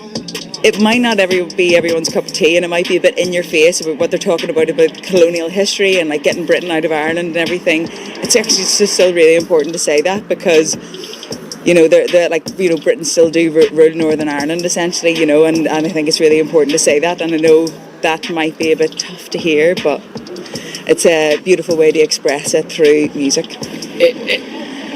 It's no one else is doing it, or hardly anyone else is doing it, so it attracts attention just for that reason, doesn't it? And it shows that Irish language and culture is alive and not something just in libraries and academic places. Why have they become so popular and what is it about? It's like using the Irish language in rapping. Digging it up. They've really made it popular again in the youth apparently. Well, I tried to learn on Duolingo. Didn't go too well, to be honest. They sing in both languages, and I think I find it really unfortunate for people that don't speak Irish that listen to Kneecap's music because their lyrics are so clever. It's so clever. Can you give us an example? Obviously, you speak Gaelic, right? do, yeah. So what's an example that you can give us? If you know. I think they have a song called Get Your Brits Out, and the entire song is like this political satire about the like political system in the north of Ireland, and like they reference so many politicians, and it's like talking about them, like imagine like hypothetical they're all going on a night out together, and it's like it's so clever, and I'm like, I wish everyone knew who these people were so they could like understand how interesting these lyrics are. It's like there's no, like, the music isn't for shareholders, it's for people, and I'm a person and I like it. Like it's like anything that's just real is going to enact change because they're actually being authentic. Well, it's like if you listen to most music, you're listening to a commercial that is just to tick the box for all these lift music, eh? Yeah, lift music. It's all lift music, and it's like, you know, Drake. It's just music for shopping. It's like this is real. They're actually saying something. You know what I mean? Whereas everything else, no one wants to say anything because everyone's too scared to say anything. It's like this is actually real. So, what are your names? Mary. And Frank. Okay. Get a more Irish couple. Yeah. Like an 80-year-old Irish couple. Where are you guys from? Belfast. And Dublin, yeah. So Dublin. we're breaking borders, like, you know. Yeah. So reunite. Yeah. Kneecaps all about. So you're friends, right? Your girlfriend. And Beautiful English culture nature. yeah. And what do you think about your Irish girlfriend? You know, she's pretty cool. No, it's amazing because I don't think I even knew a single Irish word, obviously. And also the British education system does not teach us anything about what we did to Ireland. Oh my God. Like meeting you and telling me everything that really went on in like the actual colonization of Ireland is just insane. Like the actual, you know, colonizing. Hello, lovely girlfriend, or possibly fiancé and future wife. They try to do that to us. But a lot of schools up here in Scotland aren't having any of that nonsense. And even if they did try it in certain areas in Scotland, for instance, we went and learned for ourselves. Trust me, because of my disabilities and stuff, my arthritis, for decades now. Instead of doing PE or physical education, I went to the library. I talked to my teacher, a comparative religions and history and classics teacher, Mr. Reedy. I fucking miss you so much. I learned about social movements and classics and Latin.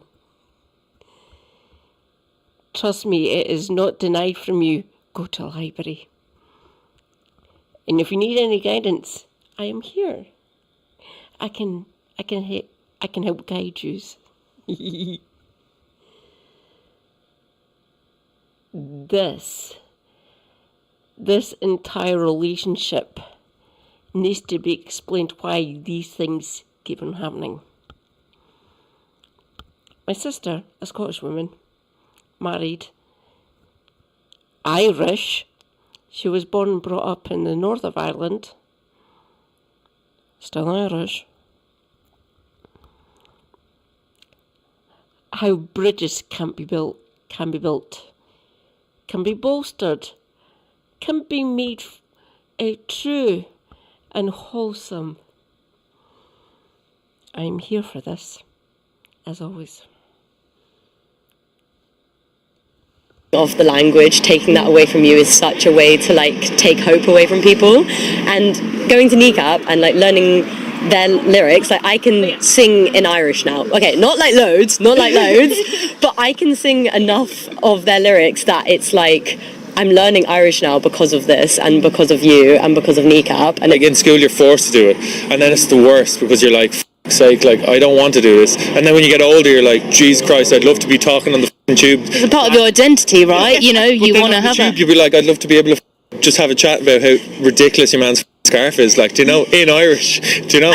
But you can't. You have to wait till you get off the tube and be like, do you see your man's scarf? It's absolutely horrendous. You think that it should be taught and Irish children should be learning it? Our cousin said it was boring as shit when they were taught it. So it's, and they hated it. So it might be that, Kneecap made it cool again. Cool, rather than just being a boring subject. Why now are they becoming super popular?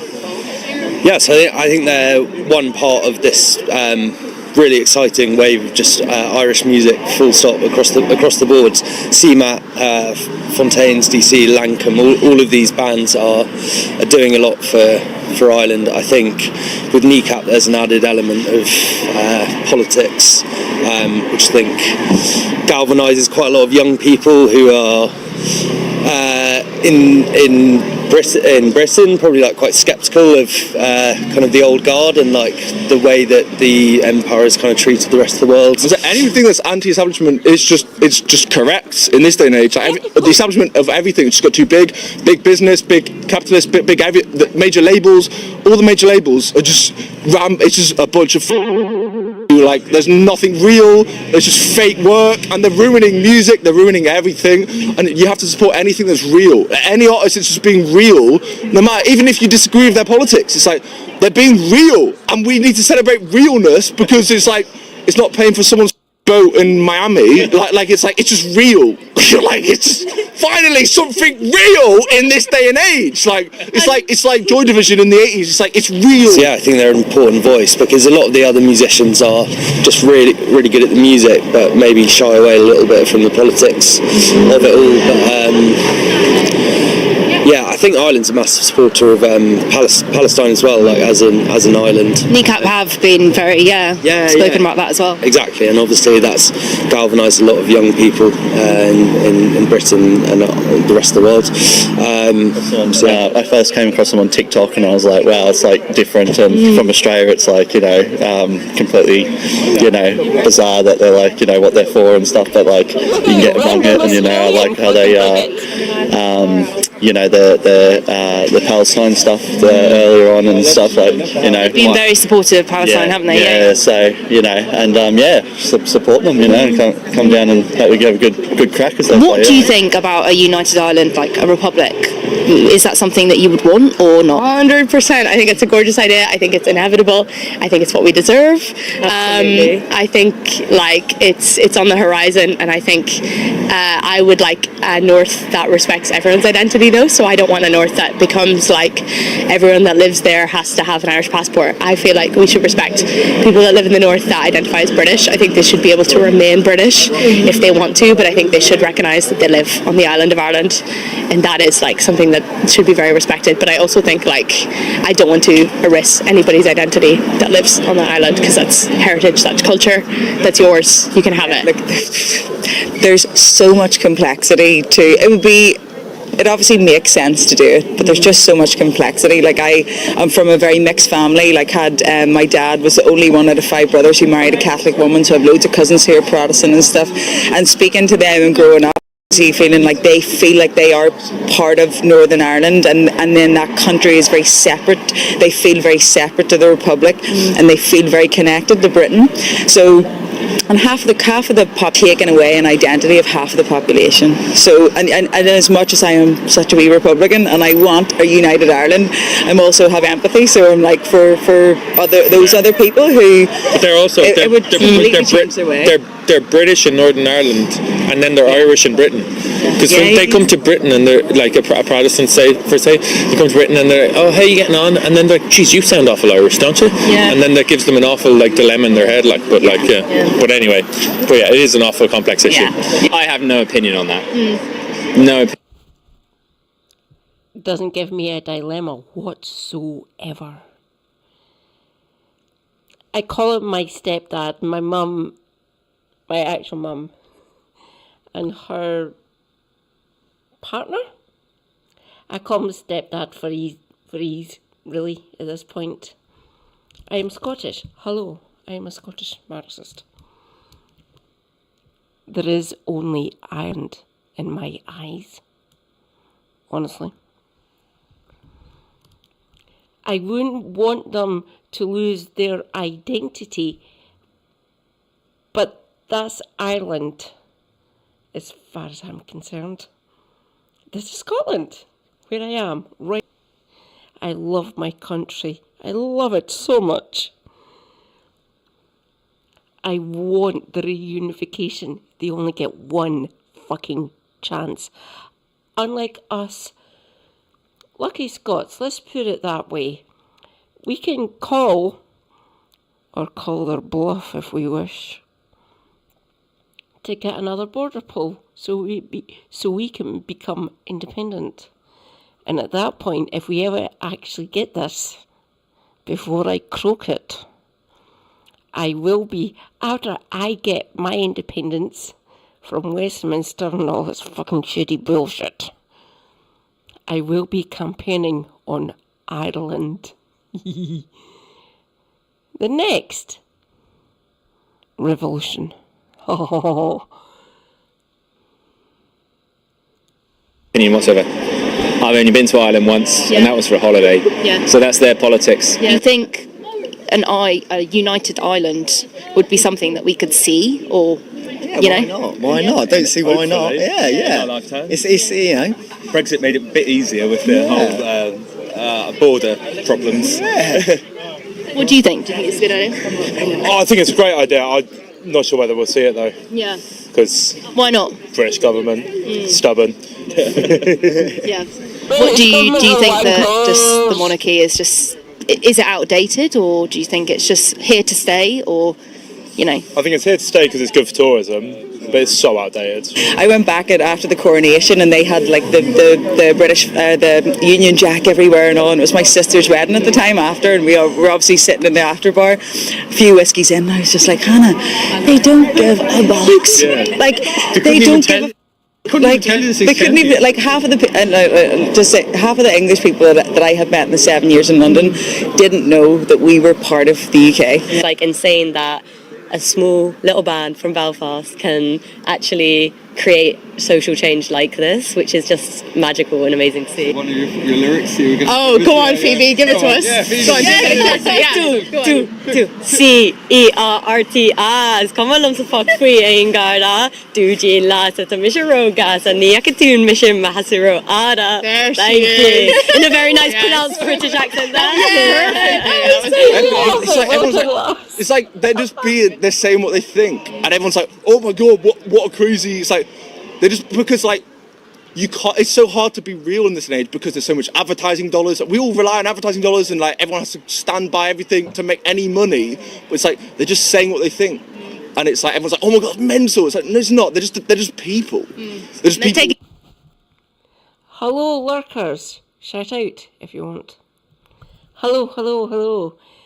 For anyone that might be new here, out of those lovely lurkers, I'm Mad Cat 79 Scotty Eye, or Kitty Marshall over on YouTube.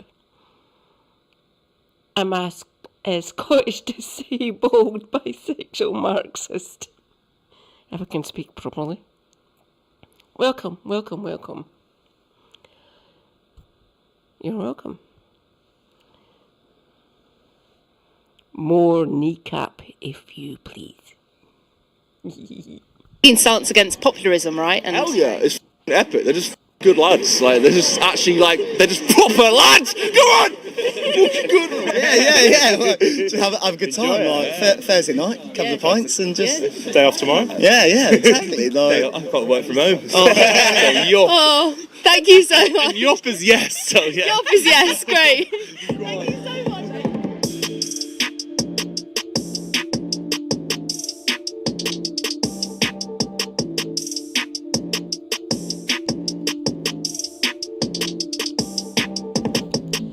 Loved that. That was brilliant. Well done.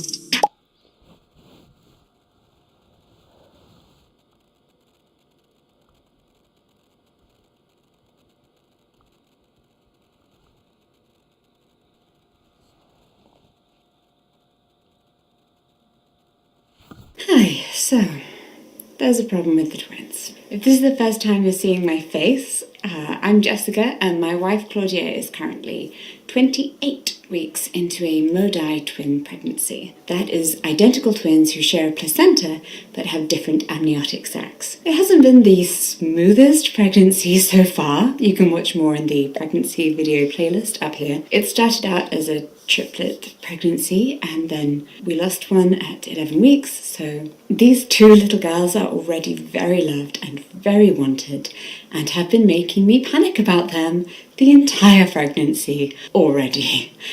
And now we know it's not just me being anxious, there really is a problem. As part of having an identical twin pregnancy, we get fortnightly scans at our local hospital to track their growth. Make sure that they're developing properly, are they the same size, do they both have the same amount of amniotic fluid, that they don't need extra help, Identical twins are a single fertilised egg that splits into 2 embryos. So when they're developing in the womb, they have some kind of unique and increased risks that they share due to how closely they share resources with each other. That might be a growth restriction where one twin kind of grows significantly slower than the other. Just because you have a placenta with 2 cords coming out of it, it's not like the placenta just decides to split itself 50-50 down the middle and they definitely both get half of it. They might get twin-to-twin transfusion syndrome, or TTTS, which occurs in twins who share a placenta because their blood vessels in the placenta can become connected, and one twin, the donor, starts pumping blood into the other twin, the recipient, rather than around their own body. So then this twin gets lots of blood and this twin has not very much. They might also get twin anemia polycythemia sequence. Also a blood flow imbalance, but it's kind of rarer. It's where one twin becomes anemic.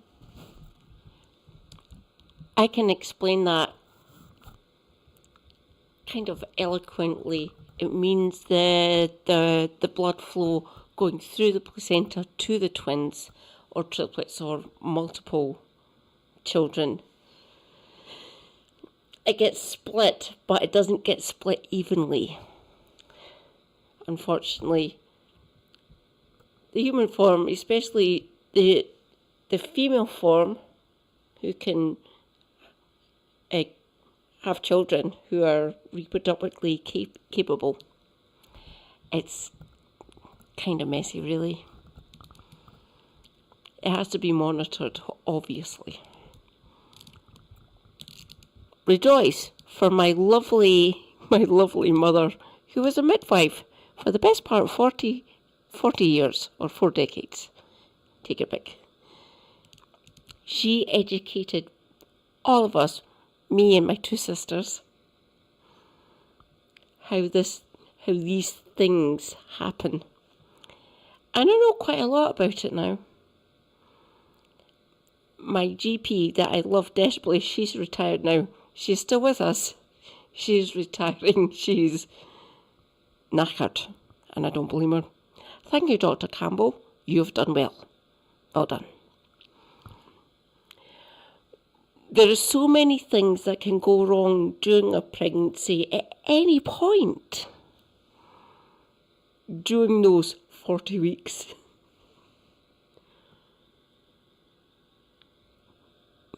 You do know it can take longer than that.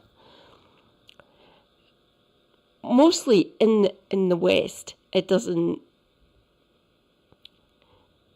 We don't let it go that long. Essentially, after 41 weeks, we investigate if there's any sort of situation in the birthing area. Let's just put it that way. I don't want to be smacked. In the birthing area, okay? And blood flow, nutrients, things like that. Being able to go relieve yourself, nourish yourself and things like that, that can go wrong at any point during your pregnancy. But when you're getting close to your birth date, or your labour date, essentially, things can go wrong. The human form is frail. It always will be. Until we level up, of course. Things can go wrong.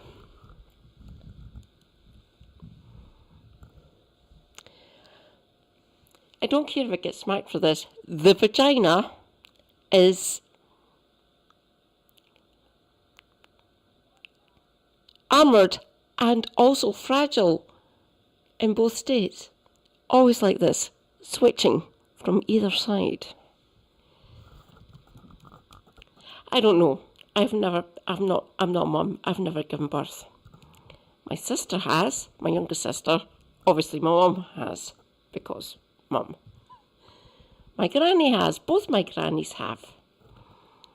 Lots of my aunties have as well, and some of them, and a good few of my cousins, female cousins, they have given birth.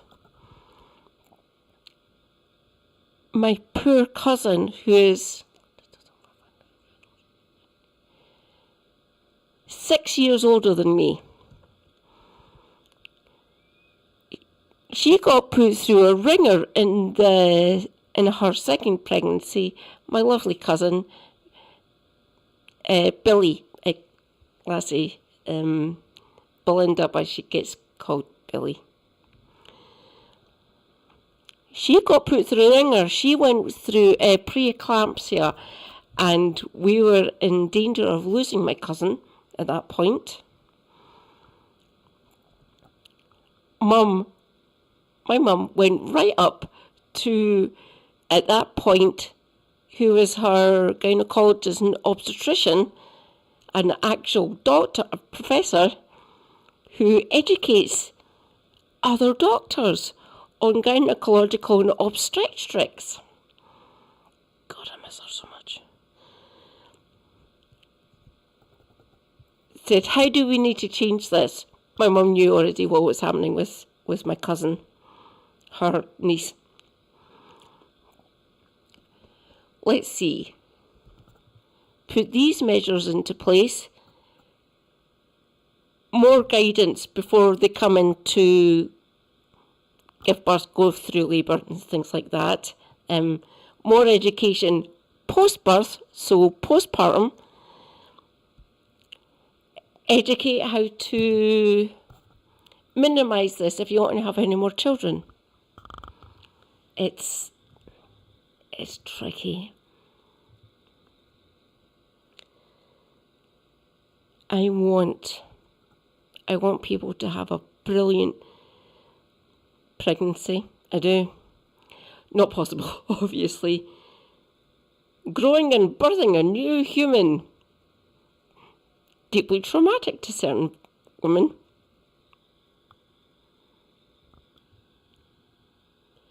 Don't know. Obviously can't find out. From my sister-in-law and my youngest sister, and my mum, obviously. Even just having her 3 daughters. Giving birth is deeply traumatic to lots and lots of pregnant people. God. I don't know how to change people's minds about this.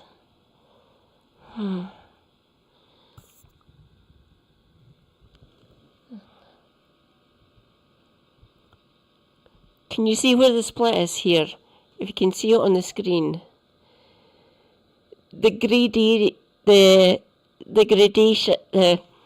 gradients on this side here. Oh God. The gradients on this side, this area, up to this area, it can actually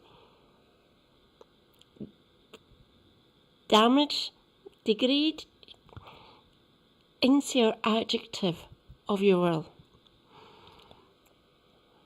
This does happen. It happens kind of regularly.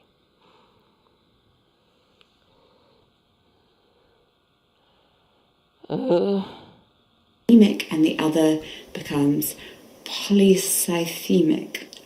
That is a complex one. Essentially, this one has too many red blood cells. Obviously, premature birth is just kind of listed generally as its own risk, but sometimes it is safer for the baby to continue developing on the outside than on the inside. There are lots more risks, I am sure. Doctors love to tell you how risky your pregnancy is. But anyway, last Thursday we went in for our regular fortnightly ultrasound, expecting it to take an hour. As normal, go straight in, see the ultrasound tech, upstairs, be checked by the midwives. Quick, feeling good? Yep, with the doctors, and zoom, she's out of there. We were so of this going like clockwork that we did something special and booked to immediately drive up to Legoland after the scan. Genius. Absolute genius. So we took our 3.5-year-old with us to the hospital. Brilliant plan. Obviously, he isn't allowed to go into the actual scanning room, but that's fine, right? Yeah, I mean, I come most of the time. I don't need to come this one time.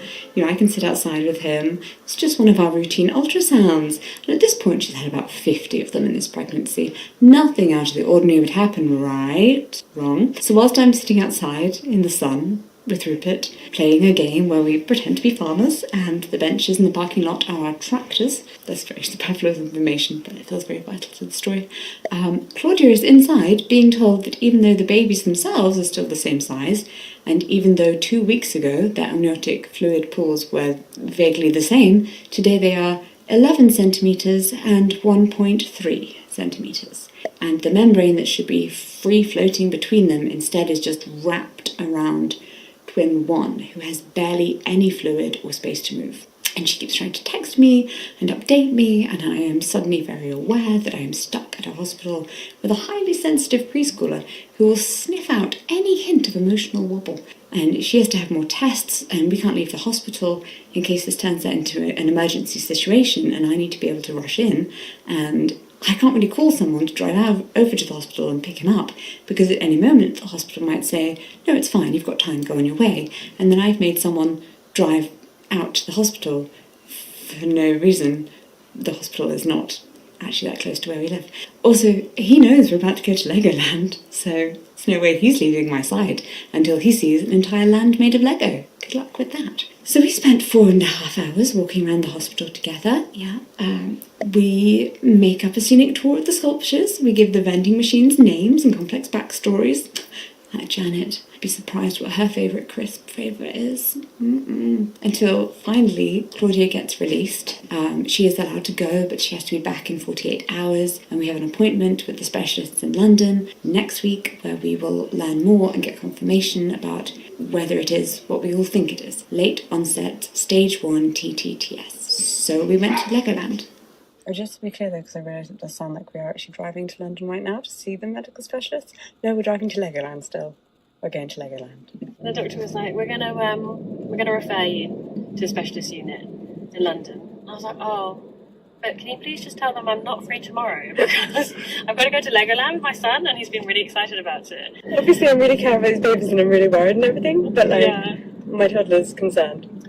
Exactly. So luckily he just rang and said it was going to be next Wednesday. So. Just spent the night at the hotel and now we've arrived at Legoland.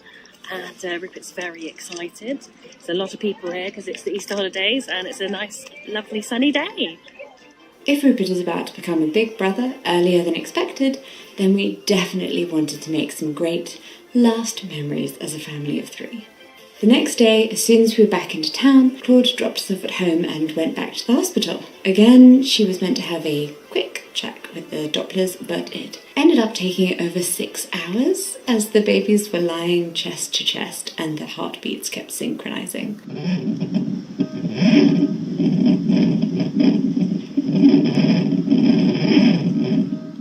It's obviously really difficult for the machine, which keeps reading that there is just one baby heartbeat when their hearts beat perfectly in unison, but also pretty sweet. Like, they clearly need each other very much and they're very connected already. Although the doctor has told us that twin 1, who is more constricted, may soon have a growth problem as she can't really stretch her limbs or move around. Twin 2 is sort of floating, but a bit too much. Claudia can't feel either of them moving at the moment as much as she used to, which obviously worrying. One because there's too much fluid, and the other because she just can't move very much, and I mean that's stressing her. Claudia's just like very uncomfortable and in a lot of pain. How you doing? I've been better. I've got some really searing pain. The only way I can describe it was it feels like the pain that I felt after my cesarean section once the anaesthetic wore off. So I can basically feel like my C-section scar. But then I think it's because this is so round and turgid. Exactly. Jessica's laughing at me saying that word, but it's exactly... I just hate the word turgid. It is exactly the right word at the moment. It's filled with fluid. It's so much bigger than it was. I feel like this angle isn't... Hang on. It happened so fast. Like last Thursday, I went for the scan. You didn't and know anything was wrong? I had no idea that there was anything wrong. And then the sonographer said there's a big difference between the fluid levels, but I still didn't really feel any symptoms. And then as soon as he basically said that, 24 hours later, I started getting like tautness in my tummy. Mm. And like now, what is it, 5 days later? Mm-hmm. It's like really taut and big. I've got a backache. I'm like constantly thirsty. And I weighed myself and I've gained like 4 kilos in 3 days. Which I was like, wow, the baby's really grown. I was like, wait, no, that's just all fluid. This is another symptom of TTTS. So what is TTTS? What is twin-to-twin transfusion syndrome? Like I said earlier, it's a condition that can occur when twins share a placenta. Their blood vessels get kind of confused, and rather than pumping only towards the baby, instead start to take from one baby and give to the other. And the donor twin, the one that's been taken from, becomes anemic and growth restricted, and the recipient twin gets too much blood, which strains their heart and also causes excess amniotic fluid, and that is the main symptom that we have. So our donor twin, who is our twin 1, but it isn't always that way, has low amniotic fluid, which is called oligohydramnios. Yeah, because they are producing less urine, which is a big part of amniotic fluid, and then the recipient has polyhydramnios due to receiving extra blood and producing more urine. Now, TTTS generally presents between 16 and 26 weeks, so it is really unusual to be diagnosed with it at 28 weeks, but it's not unheard of. It's generally a progression of a previously mild case. Only about one in 10 identical twin pairs will get this at all to any degree. And generally it's a chronic problem, so something that happens over a very long period of time, and it isn't a big problem that means it has to be acted on immediately. It's just a slow thing that's there, and it can kind of it might resolve itself, might progress, but it's unusual to have it be so late, so sudden, so much. Ours was not picked up on at all before this very obvious point. So the next stage is going to be tomorrow when we're seeing the specialists in London. They are going to do a very detailed Doppler study because they have much better equipment. They're actually measuring the precise blood vessels and measure the blood flow in the umbilical cord artery, the ductus venosus, which is how blood moves from the umbilical cord directly into the baby's heart, and the middle cerebral artery, which is the blood flow in the brain, which we hope has not been affected. Then they look at their bladders to see if they are both still visible. For all of these weeks, they have been the same. And now, suddenly, twin 1 has a tiny bladder and twin 2 has a huge bladder. They will work out what stage we are at, I think, and I am not a doctor. I'm just a panicked parent who is related to a lot of doctors. It's called the Quintero staging system for TTTS, and it helps to kind of classify the severity of the syndrome and guides management decisions. So stage 1, so oligohydramnios in the donor twin, meaning that the deepest pool of amniotic fluid is under 2 centimetres, and polyhydramnios in the recipient twin, with the deepest pool being 8 centimetres before 20 weeks and 10 centimetres after 20 weeks. So, and bladders should be visible in both of the twins. At this stage, it's just kind of monitored closely. It may remain stable, it may progress. Stage 2, same as stage 1, but the donor twin's bladder is no longer visible on ultrasound. Considering the sudden pain that Claudia is in and how everything is going so far, probably going to be us on the scan tomorrow. I know, where to begin? Okay, so we had a really good first meeting with the doctor in London. He's this really lovely, very impressive professor. We got the best. Yeah, he's the director of the department, so we couldn't have been in better hands. No. And he has been since we were in primary school. Yeah. which for some reason brought me this really extra added level of comfort. Did the scan really fast, really, but was looking at everything really accurately. And like, you know, I'm not an expert, but I've had a lot of scans now that I kind of know what they're looking at, and like, you know, and he straight away was just like, they're okay, but they're not going to be okay unless we do something. And like I keep on saying, obviously I've got insider knowledge because Mum. If anyone needs any sort of help, I'll help my mum.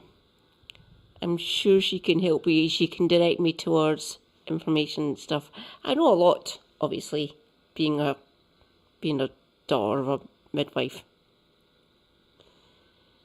In general, gynecological health and sexual health and things like this.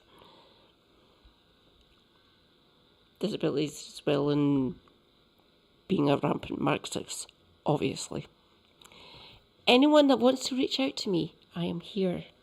I have access to people who actually work in the medical sphere and legal sphere and engineering and politics, oddly enough. Not just myself, obviously. If anyone needs any sort of help in gynecological or childbirthing, let's put it that way, being pregnant, getting pregnant even, mind you, that happens easily, mostly, kind of, I'm here, I can guide you.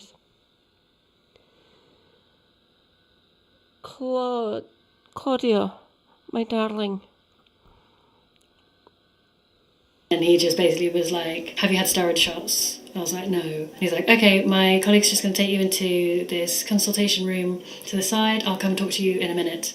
So that was like all the information we got. And we were like, okay. And then the nurse came through and we were like, we don't know what's happening. She's like, oh, has he not said? And we're like, no. And she's like, oh, okay, let me just go and check. And for those who don't know, steroid shots are given to babies who are born preterm to help their lungs grow rapidly so that they are ready to breathe when they come out too soon. Yeah. So we were like, okay, if you're immediately talking about steroid shots, then are you taking these babies out right now? Is that happening? And they were 28 weeks and 6 days at this point. And then she came back in and she said, oh, it's not happening today, it's going to happen tomorrow. And we were like, what is? Sorry, the babies are coming out tomorrow. And she's like, oh, I think it's like you're having the laser ablation and neuroreduction. And we're like, okay. It probably was all happening within like 2 minutes. They were really fast. The ablation is checking the levels of everything within the mother, within the birthing person, essentially. And they decide after that what needs to happen, whether if the pregnancy can carry on or if they need to do emergency C-sections or natural birth delivery. It's up to the obstetrician, and I miss my lovely, lovely Dr. McGee, anaesthetologist, whether they want to do that or not. And there is anaesthetologists who specialise in obstetrics and labour, birthing, actually delivering the children. It's kind of complicated. I know all of it, I do, but actually explaining eloquently and not getting too graphic so I don't get smacked from high on above. But where childbirth is concerned, if they want to smack me for this, they can. Children are usually birthed through the vagina. Obviously, most of us have been. A good few of us have been, obviously. But in certain situations, you have to do a C-section, which happened with my sister-in-law, my sister's wife. then they do a C-section. Give me a minute. You go through slightly above, slightly below, and across, then down the side to birth the child. That's what a C-section is. It is called a cesarean section. Thank you, Claudius. Thank you, not Claudius. Julius Caesar. Or Caesarea. That's where we got the name from. Back in Roman antiquity. Thank you. And that is how the child is born. Or released from his tomb, as some people have actually called it. And I want to scalp those people. Fuck off. Do you know how destructive that is to people's muscles and their lower abdomen and upper pelvic region? Having a C-section, dear God. My sister-in-law went to yoga and done CrossFit. Good for her. She looks good.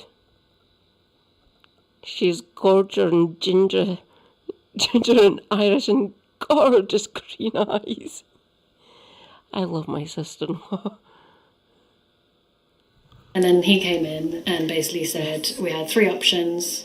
Option 1 was you don't do anything because of the size of my uterus and how everything had stretched. My body was going to basically think I was like beyond 9 months pregnant and my waters would break. Preterm birth would be like imminent. Like he said, it would happen within 7 days, like if not sooner. We would do amnio reduction where they just removed excess fluid to try and relieve my symptoms of, like basically that's just relieving my symptoms and try and reduce the pressure on my cervix.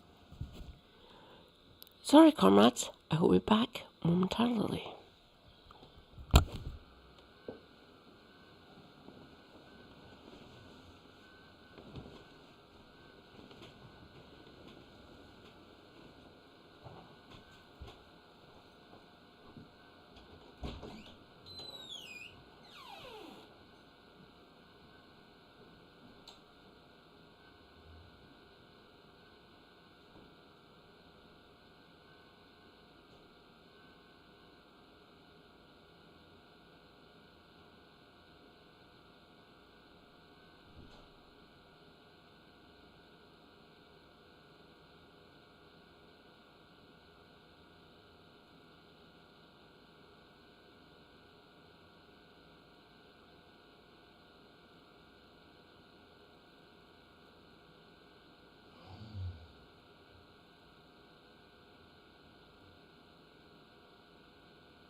And at this point, she had gained 6 kilograms in like 4 kilos. 5 days. Looks at the highest point. I think you gained 6 kilos. Was the largest amount gained? Yeah, but it was a lot. Okay. Or the third option was doing laser ablation, where we actually treat the TTTS, where he uses a laser to basically sever vessels that were joining the 2 twins together, which is what causes the TTTS. and at the same time do the amino reduction.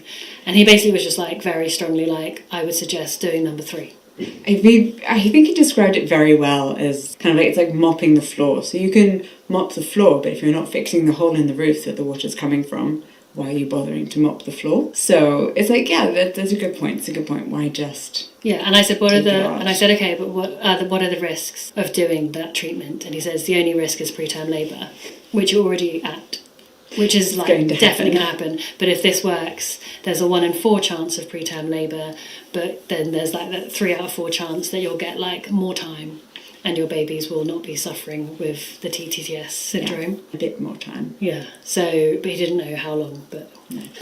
so we were like, okay, well, obviously, let's go for that. You need to have steroid shots like 24 hours before delivery. He said you'll have to come back tomorrow for the treatment, so that we can allow the steroids to work in your system, just in case we do need to have a cesarean section whilst we're doing the treatment. Yeah, you had to get consented for all the different things that could possibly happen. In case I had a cesarean, like spinal and like what, consent, all of that. So it was all really like, whoa, it happened really fast. I know. And they were talking to me about like, yeah, you can be in the room up to this point, and then if this happens, and I was like, oh gosh, I can't. Yeah, I even had to. He was like, "Do you want to do the consent forms for general anaesthetic now, or should we do that if and when?" And we were like, "Let's just do that if and when." It's just like so much information. Don't please no. So then we were sent home, which felt. Using general under these kind of conditions. Maybe's aye, maybe's no. It depends. Obviously, not an obstetrician, not a gynecologist either. But from what I've learned from my mum and her, oh God, I miss Queenie so much. An actual obstetrician, an actual doctor, I miss her so much. She described a lot of these things to me, so I would know, so I could educate people. Katie, my darling, you're never going to have to go through all these worrisome things if you get pregnant, because obviously you can't. I know that. I'm fine. She told me this when I was 18, 2 years after I got diagnosed with things. Tell everyone you ever meet, especially people who are capable of having birth, growing children, being pregnant, things like this. And I always will, and I always will do, with my dying breath. Every pregnancy, obviously, growing a new entire fucking human, kind of labour intensive, really. Just ask your parents, just ask your mother, really. And if she is like this, she will tell you in graphic detail, just like my mum done. And I thank her for that. And I do with Dr. Queenie. And my sister, obviously. Community nurse, more centred around palliative care, but still a mother.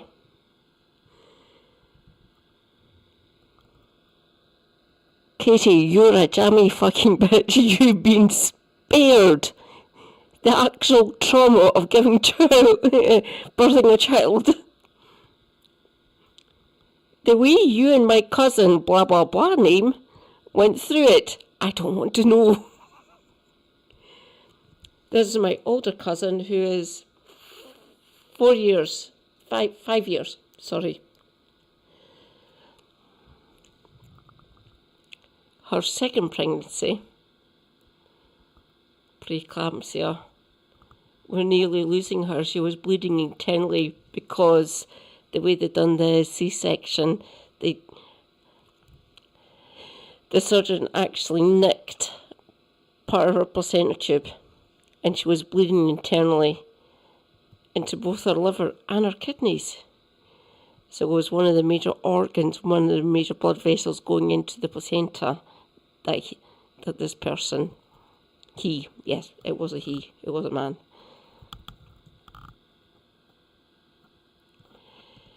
So we nearly lost my cousin.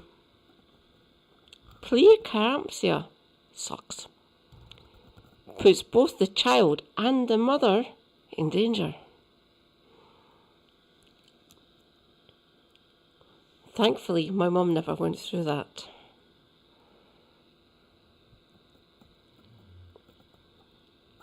Other than crippling fucking cramp with my younger sister,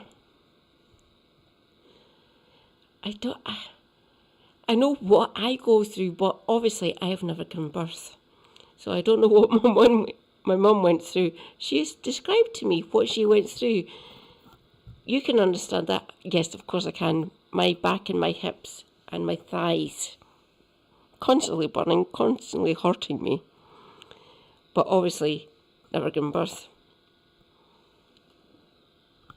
Felt quite scary because I'd driven up, so I had to drive back with this massive, knowing I had this massive like balloon of excess water that could pop any moment.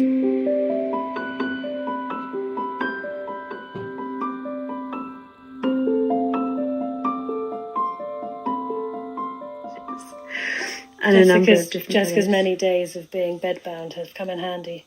She's like, this is the best way to lie with the wedge, blah, blah, blah. And I'm like, okay. Yeah.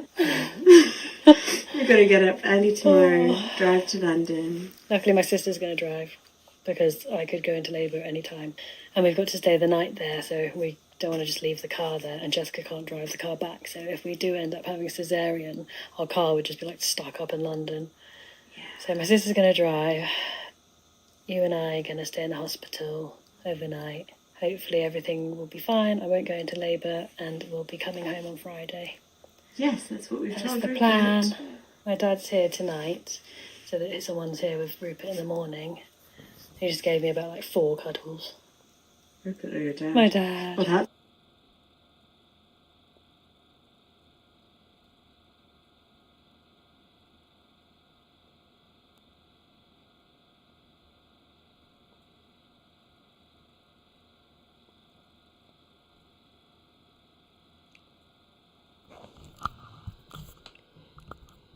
Education time. See how it's more distended across the dome, across where the actual babies are. And you've got a fine line down the middle, and it's kind of branching down these sides. The blood vessels going into Claudia's placenta and to the rest of her stomach and pelvic area, really. That is putting a massive strain on Claude's heart and the rest of our circulatory system. God damn it. Claudia, I am here. I'm educating people about your birth, about your pregnancy. Everyone needs to know these things, obviously. No matter what Tangerine Boback says. Like, this is the best way to lie with the wedge, blah, blah, blah. And I'm like, okay. Yeah. You're going to get up early tomorrow, drive to London. Luckily, my sister's going to drive because I could go into labour at any time. And we've got to stay the night there, so we don't want to just leave the car there. And Jessica can't drive the car back. So if we do end up having a cesarean, our car would just be like stuck up in London. Yeah. So my sister's going to drive. You and I are going to stay in the hospital overnight. Hopefully everything will be fine. I won't go into labour and we'll be coming home on Friday. Yes, that's what we've That's told the Rupert. plan. My dad's here tonight, so that someone's here with Rupert in the morning. He just gave me about like 4 cuddles. Rupert or your dad? My dad. Well, that's worrying. British man gives cuddles. More than one. Yeah, he was like, oh, I love you. Gave me a big cuddle like 4 times, and then said, I wish your mum was here. And then I know, me too.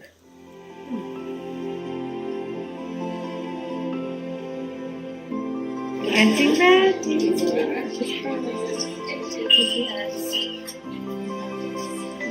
Okay, they're going to stay in. Yes. Stay in there. So much smaller. Well done. You can actually move when I breathe now. Yeah. And you can breathe and talk. I wasn't like moving before. You filmed my belly that night, and it's just like, whoa. That was not a comfy night for you. I don't think I got any sleep. Probably because I was anxious, but it was mainly also just like really uncomfortable. Yeah. And as you can probably tell from my voice, it's not like not quite 100% normal, because I think I've got compressed lung space. Because even now, post treatment, there is more fluid than what you would normally have. And there were like so many people in theatre. Because they said, like, there's lots of us in here because you're quite an interesting case. Very interesting, because it's an atypical presentation of a late onset TTTS. Yeah, so it normally does not. I mean, they did all introduce themselves, but I can't remember. It was a bit They go overwhelming. so quickly, they just say their name and their job. Bum, bum, bum, bum, bum, bum. But yeah, it was a very full room. I mean, there was probably about 15 people in there. Yeah. Plus us. I know. And I was like shaking. Yeah, you were lying on the bed shaking away, and I had to put my hands on your shoulders, and that was it. And I wasn't supposed to move at all. And then the other way, and I was like, okay. Oh yeah, they had real trouble trying to get my cannula in, because my veins were basically like, not today. They just basically all hid away because I was so nervous. And like in my head, I'm like fine. Information. The cannula, which is basically a vein into a tap into either a vein or an artery in the wrist or in the elbow.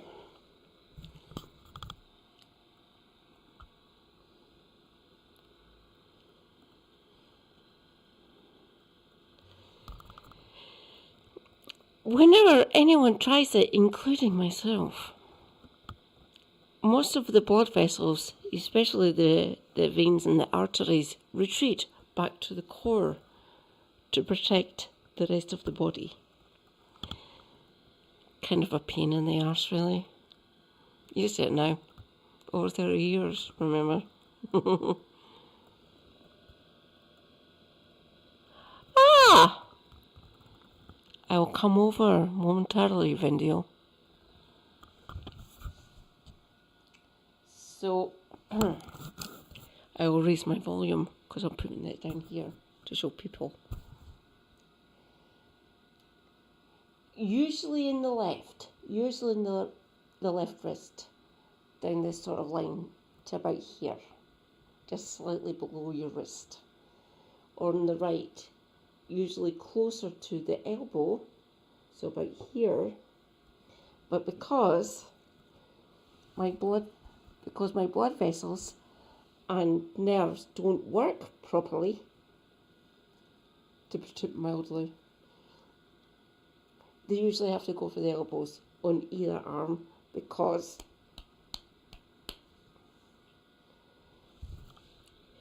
my circulatory system doesn't work at peak, really.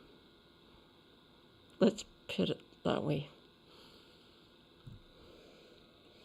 Like I can be completely rational and like calm, but my body tells me otherwise. Like I was just like shaking and like clammy, my hands were sweaty, because I was like, well, one, I was about to have like keyhole laser surgery, which was scary in itself. Two, I was like worried about the babies. Yeah. And also I was like, this might suddenly become a cesarean, which is like I'm not mentally prepared for yet. She's recovering. My stomach looked smaller. I mean, it's still big. There's still two babies in there. But from this angle, it's quite interesting, because like just now it wasn't like a regular shape, because like there was a bum here or something and something going on down here. I can actually make out the babies a bit more. Also, you said you can now see your belly button. Yeah, I can actually see my belly button again. Ooh, it's very exciting. I'm not having that searing pain in my C-section scar anymore. That's good. That's yeah, done. it's less swollen. And you only have a teeny tiny little scabby hole. Yeah, where they put in the fibre optic camera and the laser. It's quite amazing. Basically had keyhole surgery. That tiny hole. I'm stunned by that, though. We've seen our babies. You saw a toenail. Yeah.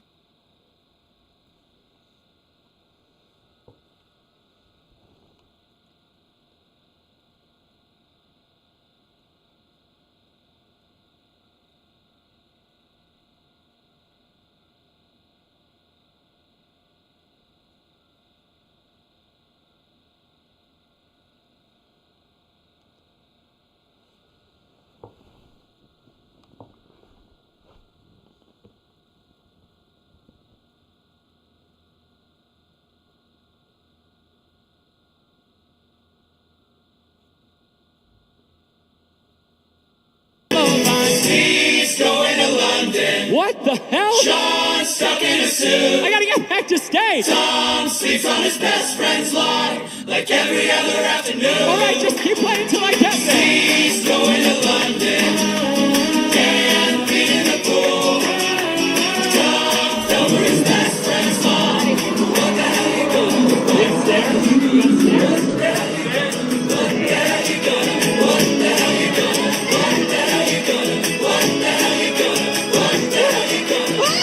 hell you gonna do? What the hell you gonna do?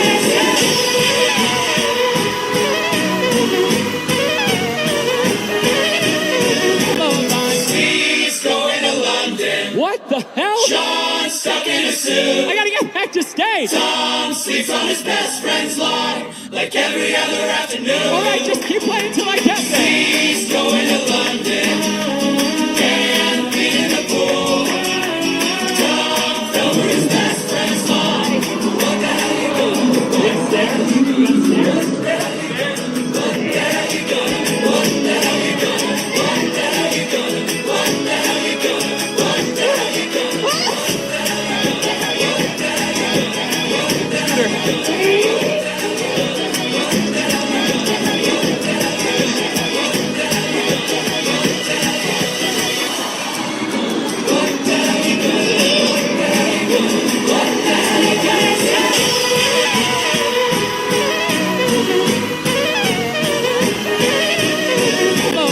He's going to London. What the hell? Sean stuck in a suit. I gotta get back to stage. Tom sleeps on his best friend's lawn like every other afternoon. Alright, just keep playing till I get there. He's going to London. Can't beat in the pool. Tom fell for his best friend's lawn. What the hell you gonna do? What the hell you gonna do? What the hell you gonna do? What the hell you gonna do? What the hell you gonna do? What the hell you gonna do? What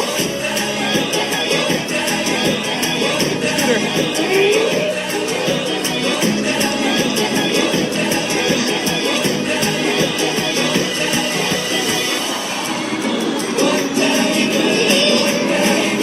What the hell you gonna do?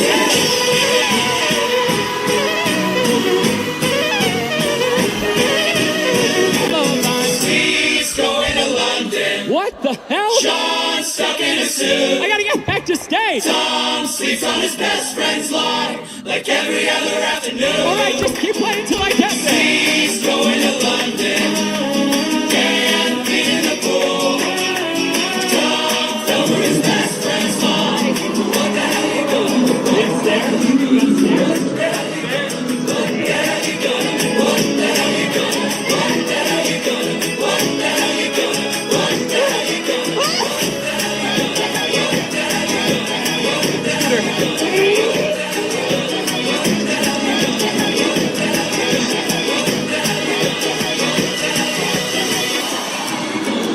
the hell you gonna do? What the hell you gonna do?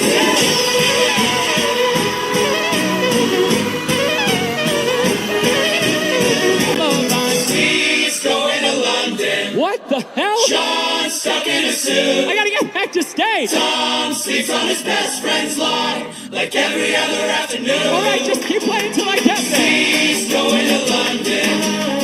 Can't beat in the pool. Tom fell for his best friend's lawn. What the hell you gonna do? What the hell you gonna do? What the hell you gonna do? What the hell you gonna do? What the hell you gonna do? What the hell you gonna do? What the hell you gonna do? What the hell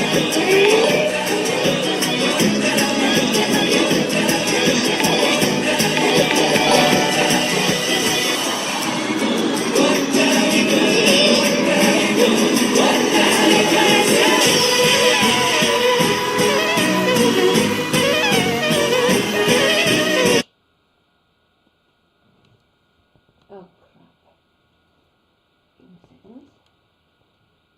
Wrong one. That's here.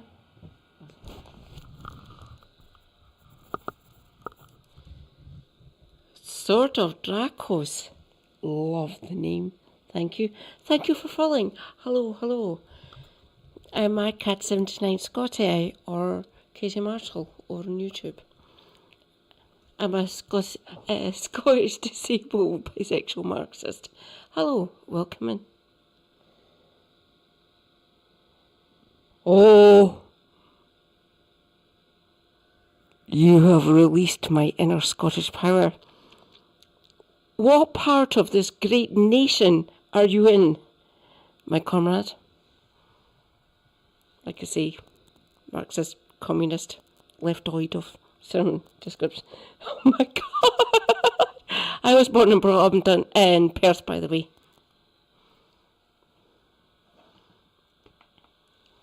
So anyone who was born and brought up in Dundee are scum to me. Obviously not. I have many comrades in Dundee. Welcome! Yay! A Dundonian. Hello, hello. Mwah.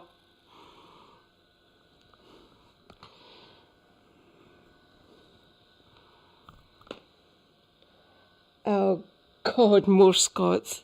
Love it. Love it. Welcome in. Welcome. Thank you for being here.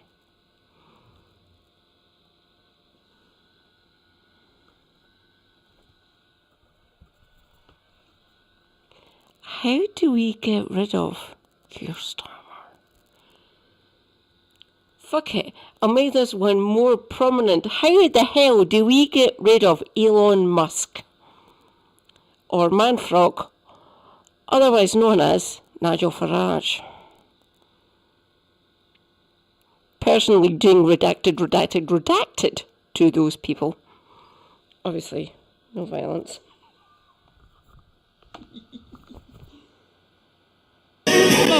He's going to London. What the hell? Sean's stuck in a suit. I gotta get back to stage. Tom sleeps on his best friend's lawn like every other afternoon. Alright, just keep playing till I get there. He's going to London. Can't be in the pool. Tom fell for his best friend's lawn. What the hell you gonna do? What the hell you gonna do? What the hell you gonna do? What the hell you gonna do? What the hell you gonna do? What the hell you gonna do? What the hell you gonna do? What the hell you gonna do?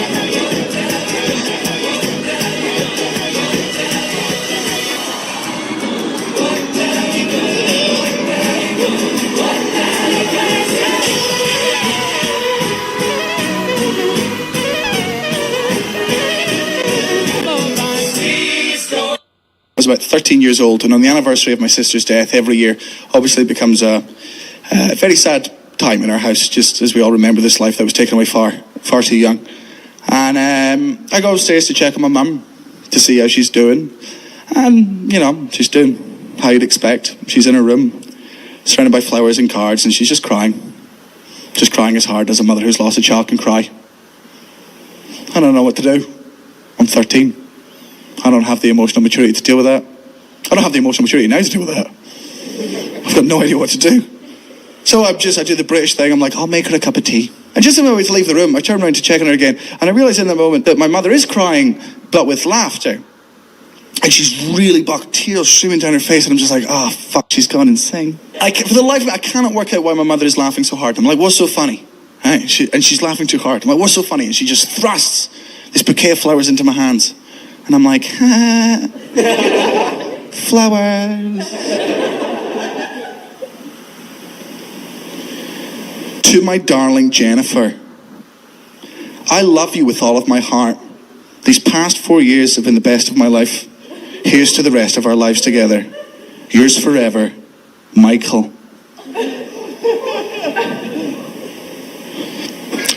I don't think these are for us. And just between our laughs, my mum finally manages to say, no. But can you imagine what was written on the card that Jennifer got? Ladies and gentlemen, you've been a pleasure. I've been Darius Loss. Thank you very much. Bad news for Elon Musk. He picked a fight and lost. For some unprovoked reason, on January 22nd of this year, he put up a tweet, or he retweeted a tweet from somebody named Wall Street Marv that reads as follows. Carlos Slim is a Mexican billionaire worth over $70 billion. He is the largest shareholder in publicly traded shares of the New York Times. He is also known to have significant ties to the drug cartels in Mexico. You don't become a billionaire in Mexico without being part of the network that is controlled and protected. The New York Times knows who their owners are connected to and are pushing the narrative that supports Carlos Slim's business interests and partners, meaning that he's alleging that the New York Times gives favorable press to Mexican drug cartels. Anyway, Mexican billionaire Carlos Slim saw that tweet and canceled $7 billion from a $22 billion Starlink contract that he had with Elon Musk. And within an hour, he canceled the full amount of that contract, $22 billion, and is now awarding those contracts to other vendors.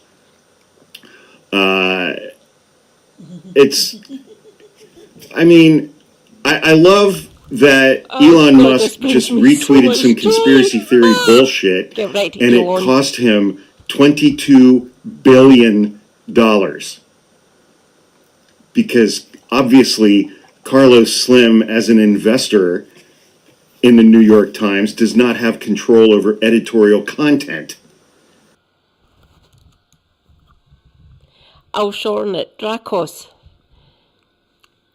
She, her, obviously. Long, luscious, blonde. Well, luscious, kind of, maybe. Gorgeous, gorgeous bisexual woman here. Feel free to post your pronouns if you want to, of course. No pressure. I do need to know one thing though. Who's worse? Sir Kit Starver or Tangerine Bobak?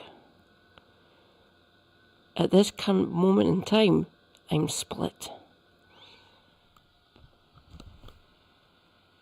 In the New York Times. He doesn't call them up and say, hey, can you guys run some positive stories about the Mexican drug cartels? But this is real world consequences for Elon. He retweeted something, just a retweet, and it cost him $22 billion. I love that. Bad news for Elon Musk. He picked a fight and lost. For some unprovoked reason, on January 22nd of this year, he put up a tweet, or he retweeted. Sounds right. How do we know what ancient languages sounded like? Maybe you've heard the claim that the Latin veni vidi vici was actually pronounced weni weedi wiki, but it's not like we had microphones back then, so how could we even know? There's actually a surprising number of tools at our disposal. For example, poetic analysis. So in English, the letters EE and EA generally make the same sound, like in meet, beat, feet. So when writing poetry, you can rhyme any of these words with any of the others. But if you look at historical poetry, you find that words with EE will rhyme with each other, words with EA will rhyme with each other, but historically, you would never find words from one group rhyming with the other. That seems to suggest that earlier in English's history, these two letter combos made different sounds. Now that's just one example, but linguists can analyze a bunch of different poetic devices to analyze older languages' sound systems. But there are other techniques too, like the works of ancient grammarians. One of my favorite examples is the Appendix Probi. This was written in Latin sometime in the 4th century, and it contains a bunch of spelling mistakes that a grammarian is trying to correct. For example, he writes adhuc, non aduc, or hostiae, non ostiae. Interesting. So it seems like during his day, there was a common spelling mistake where people were dropping their H's, which seems...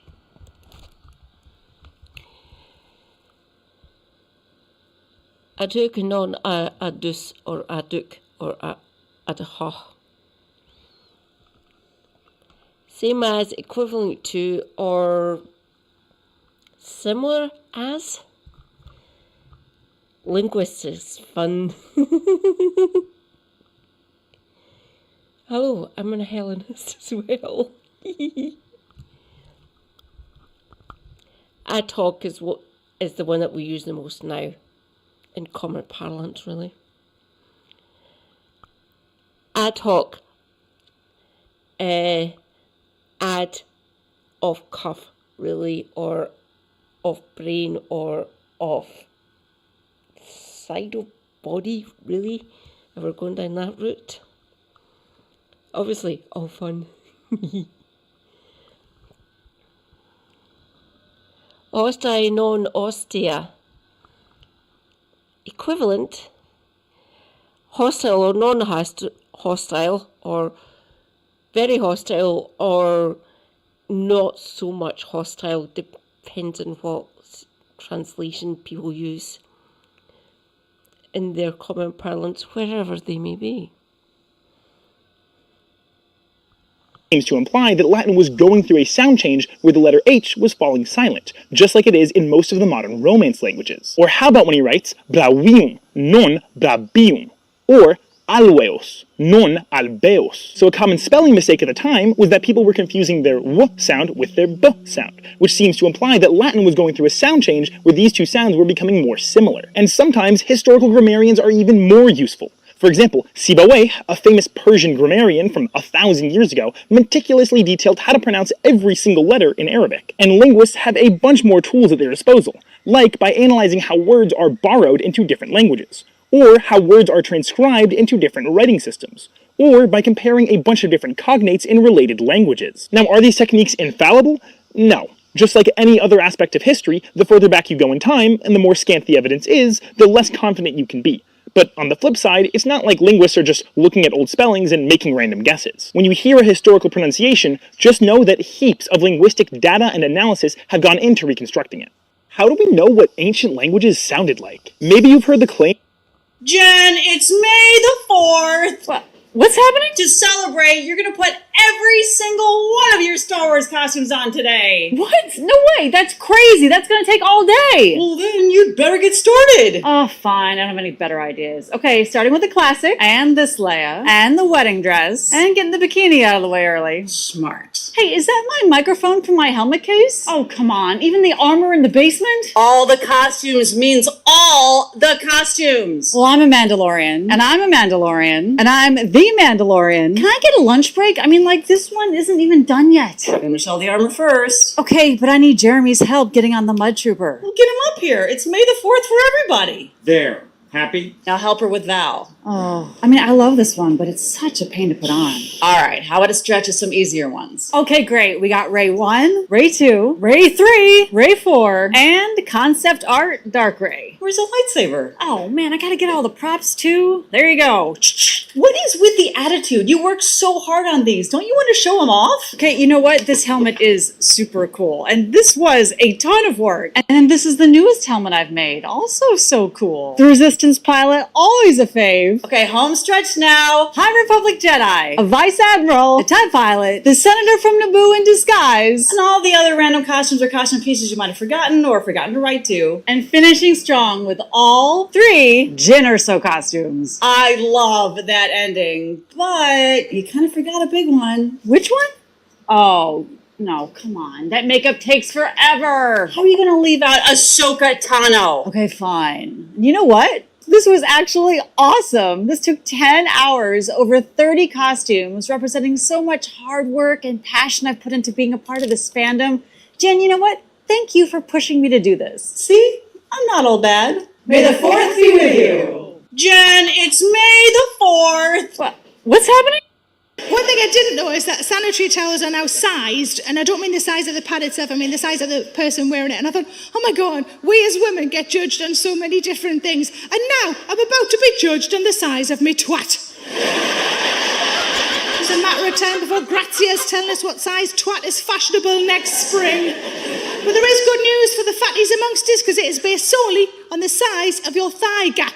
Gap. Gap. Gap. What fucking gap?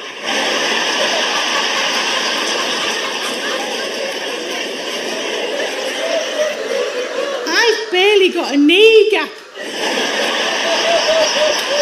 Although there was a moment fairly recently when I thought I might actually have a thigh gap. I walked past a mirror in brown knickers and there was a chink of light between my thighs and I thought, fucking hell, I have got a thigh gap. On closer inspection, it was a bit of silver foil of a two-stick Kit Kat. One thing I didn't know is that sanitary towels are now sized, and I don't mean the size. Have you ever wondered why the kids of immigrants in America are so successful? A lot of people want to attribute it to the immigrant work ethic, or maybe parental pressure to be something prestigious, like a doctor or a lawyer. But economists followed millions of immigrants through American history, and none of those made sense. The real reason? Americans born in America tend to stay in the places where they grew up so they can be close to family and friends. Immigrants, on the other hand, have already left their family and friends. They're not choosing where to live based on those connections. They're choosing where to live based on where there's the most economic opportunity. And their children grow up in those areas, and they end up winning. For more interesting economics, subscribe. Have you ever wondered why the kids of immigrants... This might be my favorite breaking Trump news ever, because millions of Americans were sitting down for dinner with their families on a nice Sunday night. He was sitting on his toilet alone somewhere in the White House, furiously mashing out a Truth Social post about how he was instructing the FBI, DOJ, and DHS to reopen Alcatraz prison to house serial offenders who spread filth, bloodshed, and mayhem. I read about this earlier on. Good luck. Alcatraz is controlled by the state of California and their governor. Good luck, you tangerine wank. That was mostly used for California-based criminals. Major criminals like mass murderers, rapists, drug dealers, blah, blah, blah, blah. He legally can't open that again. That he has to coordinate with the governor of the state of California. Good luck, Donald. On our streets, such as Kyle Rittenhouse then. I just love how this came together, because you know he was talking to his cabinet and said, I wish I had my own Seacot. And then he remembered seeing an old Clint Eastwood movie called Escape from Alcatraz. Now you might think, no, that came out 46 years ago, but yes, he was still 33 then. At that point he thought, God damn it, I am a genius. Now I also love this because I just took a tour around Alcatraz Island. That place closed in 1963. It is a crumbling pile of bricks. It's also a national park that generates $60 million in tourism revenue every year. The maximum capacity of only 336 people, Alcatraz closed in part because it was the most expensive prison in the country to operate. At the time of its closure, after adjusting for Trump's inflation, it cost the equivalent of $105 per prisoner per day to keep the prison running. Assuming tourists don't want to visit there after it's been reopened, bit of rough math, you can see that he wants to erase $60 million in tourism revenue and replace it with at least $13 million a year in taxpayer-funded spending, which I would imagine would at least triple given that he wants to expand it, considering his illegal flights to El Salvador would have nearly filled the prison at its current capacity. So he wants to eliminate $60 million in annual revenue and increase government spending by tens of millions a year just to feed into the prison industrial complex. Of all the stupid Trump bullshit, this may be the stupidest Trump bullshit yet. This might be my favorite breaking Trump news ever. Masshole Cellular, this is Derek speaking. May I have your human being? I'm sorry? Non-robot. I'm sorry, I didn't understand that. One more time. What? May I have your first name? Can I talk to someone from here, please? I'm sorry? Can I talk to someone who speaks my language? Please hold for one moment while I transfer you. Hey, Bobby. Yeah, I need you to handle this one. Yeah. Hello? So what's going on, huh? What the fuck is going on here? Kid, I don't know. You called me. Hurry the fuck up. I got another smoke break in like 2 minutes. My internet is broken. No shit, numbnuts. Yeah, well, I just went online to try to check Pornhub. Check the NASDAQ and the, what's the other one there? The Dow. And, I can't get on there. Hello? Hang on. Jesus. Am I on fucking mushrooms here? I'm pulling up your account, dude. Yeah? Alright, so what's the problem? My internet is broken and I need to bully my neighbor's kid. Are your lights on or did you forget to pay your electric bill too? Smartass, if I didn't pay my electric bill, how the fuck am I calling you on the phone right now? I don't know, maybe because it's charged, because it's a cellular fucking phone. What? Does your car battery stop working when you stop paying your electric bill? Alright, so apply the same logic. Is there someone there, like a person who helps you with things? Like, I don't know, like somebody from the state or something? Fuck you. How much can you pay today? I don't know. I had like $20 this morning. I went to Dunks. I got a large ice regular. However much money is left after that. Jesus. All right, you got a debit card? What are we talking about? Let me see if my mom's pocketbook is here. Yeah, I got a debit card. Is it an EBT card? Yes, it is. We don't take those, brother. Any chance you could go a couple weeks without cigarettes and lottery tickets? I'm kidding. I wouldn't ask you to do that. All right, what should we do here? Dude, can you just help me out, brother? I'm like between jaws. I'm having a wicked hard time. Oh, dude, I'm sorry to hear that. Hey, are you from the dispensary? You just put it right there on the table. Thank you, darling. There's a $20 tip for you. Yeah, just like hard times and shit. Hang on a second, Billy. I'm just tuning my tiny violin for you. Oh, you got something better to do, man? Yeah, I do, actually. I gotta help customers who aren't friggin' deadbeats. And I gotta get the fuck out of here. I got Dart League at O'Malley's. Fuck, what time is it? Is this fucking Bobby O'Sullivan? The fuck is it to you? Kid, it's fucking Billy from St. Margaret's. How are you? Get the fuck out of here, Billy. Oh, my God. How you been, kid? How you doing? You working hard or hardly working? Wicked long time. Hey, at least I'm working, you fucking degenerate. Love to hear it, kid. No, it's awesome, dude. I actually work from home. I'm taking a shit right now. Nice. Your brother still work for the RMV? Yeah, I mean, they don't really fire people, so he probably still does. I'll clear your balance here if your brother can get my license back. Oh, nice, dude. Yeah, no problem. He owes me like $80 for the last cigarette run to New Hampshire. Oh, shit. I forgot about that. Dude, I fronted the money for that run. Bullshit you did, Bob. Bullshit yourself, motherfucker. You know I did. Oh, my God, dude. There's breaking news on CNN right now. President Trump says, go f*** yourself. F*** you. Hey, you know what? You know what? F*** you. All right, kid. I'll take care of this. Be good, okay? All right, be good, kid. I'll see you at Grandma's in Arlington. We're going to 9 o'clock mass. Yeah, you can say hi to Father Jameson. That's going to be awkward. All right, say hi to your girlfriend, Father. F*** you. It's like whispering in the ear. Hello?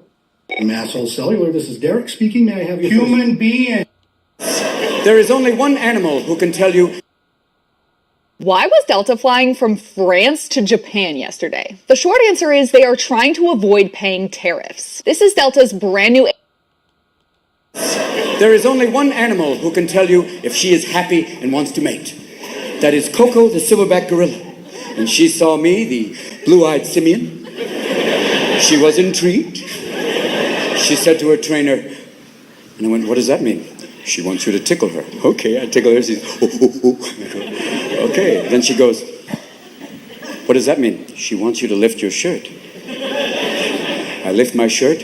She reaches out and grabs both my nipples. And when an 800-pound gorilla's got you by the tits, you listen. And then a fun thing happened because my balls went, somebody wants to play. Shall we go to phase 2? No, do not go to phase 2. I repeat, do not go to liftoff. This may feel like a human, but notice the placement of the thumbs. This is not a human.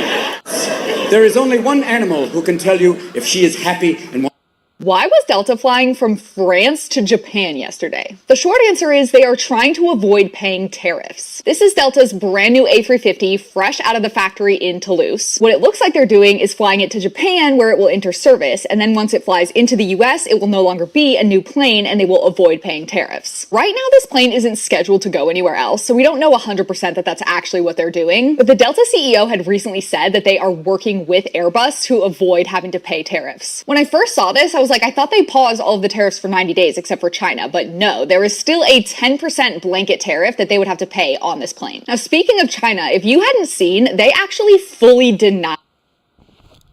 Ding, ding, ding, ding, ding. It wasn't a blanket 90-day ban on all of the tariffs, or a blanket day lifting of all of the tariffs, by the way, everyone. Funny that, isn't it? So lots of flight companies, airlines, Airbus, blah, blah, blah, blah, blah, blah, global shipping companies, blah, blah, blah, blah, blah. They're avoiding hitting anywhere on the continental for obvious reasons, really. Well done, Donald. You're doing fucking stellar. Really, you are. You're making my job so much fucking easier. And educating the American masses, really, to all your fucking bullshit. Keep it coming. denied 2 Boeing deliveries as part of this ongoing trade war, and they actually sent it back to Seattle, to the United States, and Boeing is going to have to resell those planes. They've also fully halted all Boeing orders to China. These are just a couple of examples of companies dealing with the uncertainty and the stress of these tariffs. I talk a lot about history, and just looking at the facts, historically, worldwide blanket tariffs have not ended well for the United States. It has always led to higher costs and global instability, and it won't just be aviation feeling these effects. Why was Delta flying from France to Japan yesterday? The short answer is they are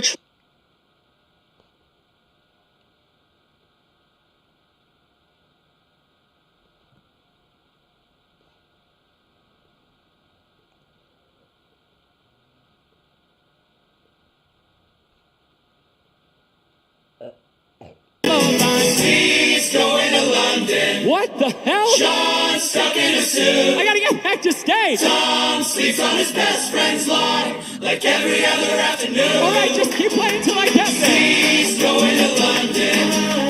Dan feet in the pool. Tom fell for his best friend's lawn. What the hell you gonna do? What the hell you gonna do? What the hell you gonna do? What the hell you gonna do? What the hell you gonna do? What the hell you gonna do? What the hell you gonna do? What the hell you gonna do?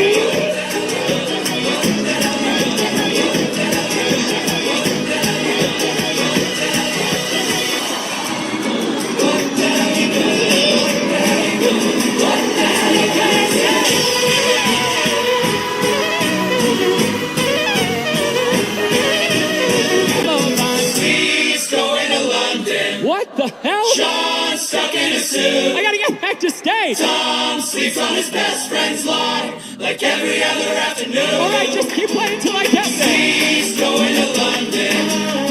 Dan feet in the pool. Tom fell for his best friend's lawn. What the hell you gonna do? What the hell you gonna do? What the hell you gonna do? What the hell you gonna do? What the hell you gonna do? What the hell you gonna do? What the hell you gonna do? What the hell you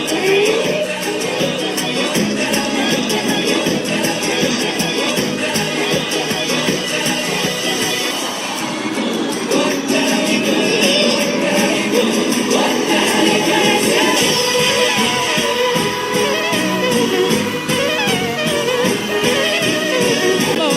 He's going to London. What the hell? Sean's stuck in a suit. I gotta get back to stage. Tom sleeps on his best friend's lawn like every other afternoon. Alright, just keep playing till I get there. He's going to London.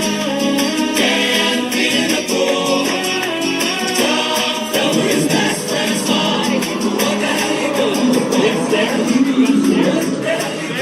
What the hell you gonna do? What the hell you gonna do? What the hell you gonna do? What the hell you gonna do? What the hell you gonna do? What the hell you gonna do?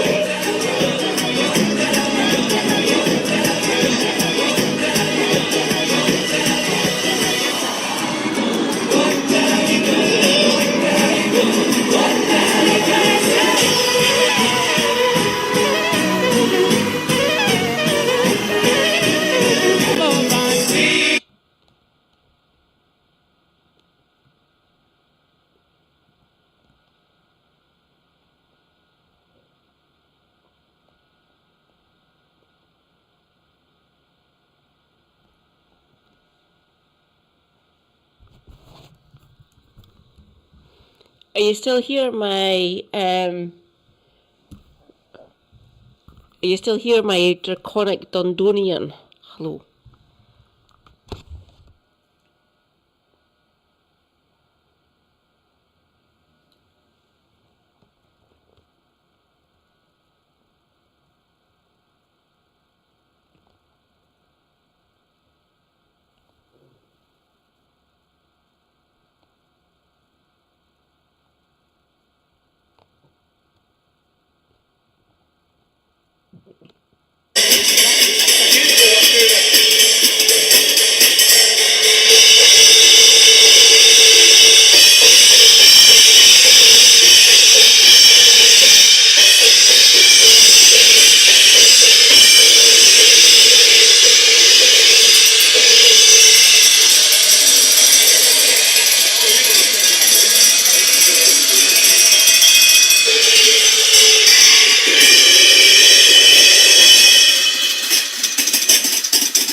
either knowing of this psychic stuff or just bumping into you in private corpse. And cultists! You know, that's always there. Cultists are there. You also have things that exist within that black psychic sea that aren't sins necessarily. These are called drifters. Entities that are creepy, not wanted.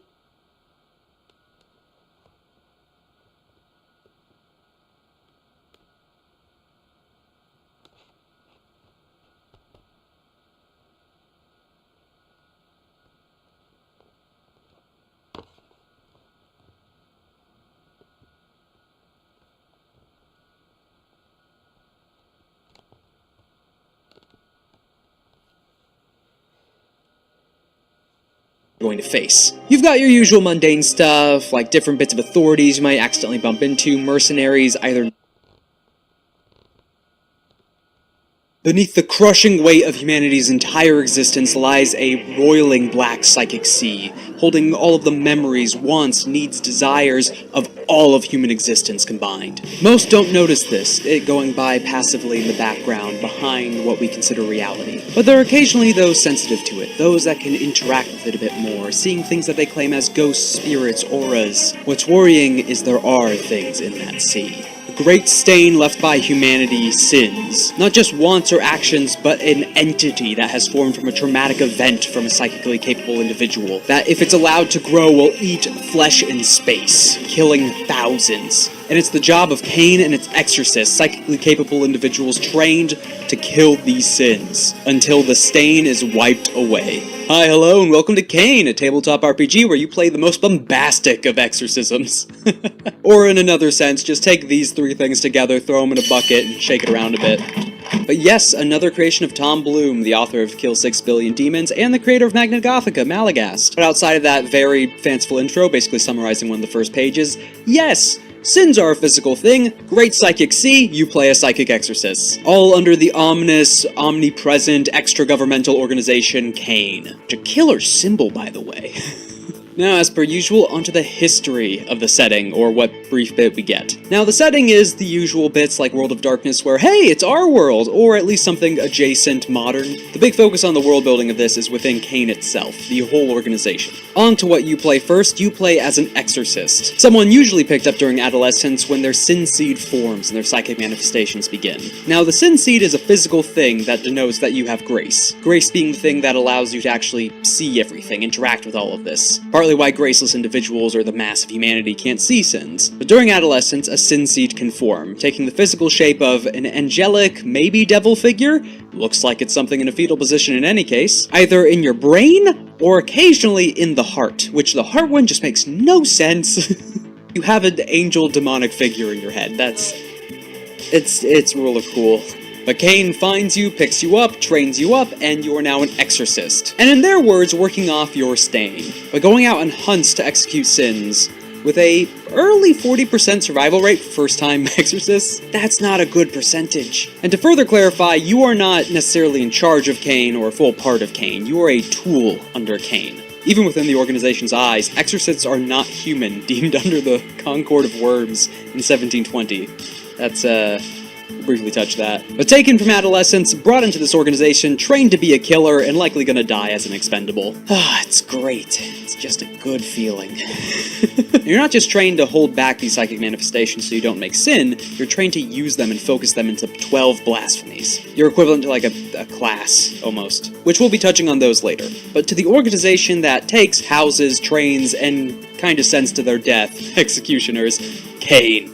Now, the history of Cain begins with a series of hermetic orders roughly around the 1600s that were combined into the first naming of the organization, Cain. Primarily founded around using exorcists to kill these sins and keep it all under control. Less in the idea of some kind of balance and more just kill sins. We're not here for a long-term solution to any of this, we're just here to kill when a problem comes up. But as the centuries continue on, the original foundings have been forgotten by the rest of everyone, but still vaguely known by higher-ups, again, similar to other just mysterious extra-governmental organizations, enter here. I mean, they get their funding from somewhere. But going from those hermetic orders to now having an orbital space station called Seraph, with a system for rods from God attached to it, Kane's come a long way. So in the modern time, it's divided into 4 different sections, each of these departments kind of questioning or wondering about the other with multiple secrets hidden between them. It's not truly top-down. There's a lot of different separate projects going on and secret agendas and investigations. At least they all agree, mostly, that their goal is to wipe away the stain. It's just the process they go about it. So firstly, at the top, we have Authority. Now, Authority is the smallest out of the 4, only being made up by 8 members.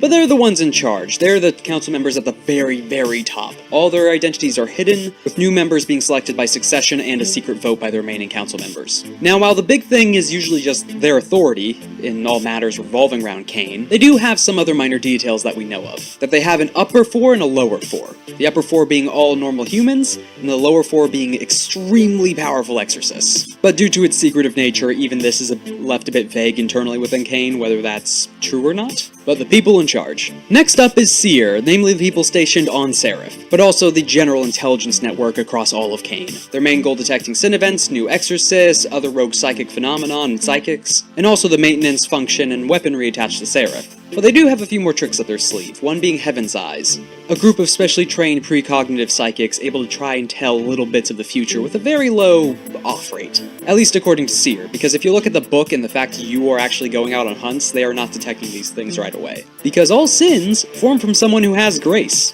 someone who's a potential exorcist, which when your job is to detect sin events, psychic phenomenon, and potential exorcists, you're doing pretty bad if this has to happen. Now, in some worst-case scenarios, they also have the rail cannon, and a veil blanket memory. Essentially, Men in Black-wise, wiping or modifying the memories of a large-scale area in case they had to mass destroy a building or something. Or a particular sin began to physically manifest where anyone could see it. And lastly, when things get really bad to the point that even the rail cannon's not gonna help, you have Virtues. Extremely powerful, cryogenically frozen, category 5 or 7 exorcists that are kept up within the Seraph Station and orbitally dropped. The title for these individuals called Virtues, almost just deployed like a weapon. Or the Evisor Assassins or Helldivers. Just coming down in some kind of pod after being cryogenically frozen. Welcome to Combat Zone, crazy psychic ninja person. And also, category 7 is called Demon God. I'm just gonna lay that here right now. We'll briefly touch on this chart when we get back to blasphemies and sins, but it's very powerful. Next up, a larger group of the 4, Temerity. Now, Temerity has the worst reputation out of the 4. This is namely because it's the research division. You know, whenever any secret organization, mad scientist, crazy reality-altering stuff has a research division, that kind of tracks. But research into equipment, other kinds of countermeasure productions against sins and other psychic phenomenon, the initial training of exorcists when they're first brought into Kane, but one of the big ones being sin and anomaly imprisonment. So the whole initial motto of Kane, until the stain is wiped away, kill all sin in these things, Temerity keeps them, or at least keeps some of them. There's even one specifically named in the book called the Spindle, which is used by Temerity to help study time anomalies. The R&D department for the equivalent of fighting demons and also studying the psychic sea behind everything, you're gonna get some strange folks and secrets. And the initial harsh training of exorcists, even the exorcists aren't gonna like them. And lastly out of the 4 is Castle. Now this is the one you're going to be seeing the most, seeing as they're the one handling the boarding, maintenance, teaching, care of exorcists. Father and mother to all of the exorcists, handling their deployment, being the admin on their missions, and handling the large martial arm of Kane, which doesn't just include the exorcists. You have the other mundane martial side of it that handles all their facilities and the actual just guard duty. But outside of the exorcists and the psychically potent, you have the untouchables. People taken from the world's prison systems with specialized training and equipment to help them handle certain psychic phenomenon. Not actually being able to use it or be that great against it, but enough to be a body on the ground when exorcists can't get there right away. Really high mortality rate amongst that bunch, but they also have some really neat armor. It's like a psychic hazmat suit. Castle being the last of the 4 out of Kane, and its entire martial wing, we have the Exorcists, back to what you're playing. But outside of your initial training and the reinforcement of these psychic abilities, you have the 12 blasphemies. This is all the fun goodies and things you get to play with. Your psychic abilities which trail along the cat, or category. Which, you have just general human at 0 over here, you then have imp, some demons, and god, and even past that, demon god. Like I said, category 7 for virtue, that's a lot. That's a lot. Look down this list, that's a lot. But if you ever have a question on whether an ability can actually do something, just check this, that's what your general psychic ability does, and anything that boosts or enhances that takes it up the scale. This also goes for the sins as well, they follow the same categorization. But don't worry, Kane claims there haven't been any sin events of level 7, because they say it would be world-altering. Now with that scale and the fact sins can also throw things of that scale and effect around at you, you obviously need to do something back to them as well. In being able to handle all of that damage, we have tension. So this is the tank. This is the psychic barriers, the force field, but also using the force field as like a hard light blade. One of their passive ability is taking enough damage to where you would go down or take an injury and just saying nuh-uh, and going back to 1 stress. Ardents, we're talking about psychics here, but this is fireball.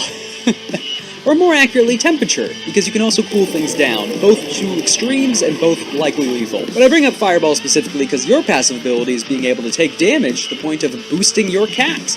Also, if you fail and die from this passive, you explode, guaranteed killing anything around you.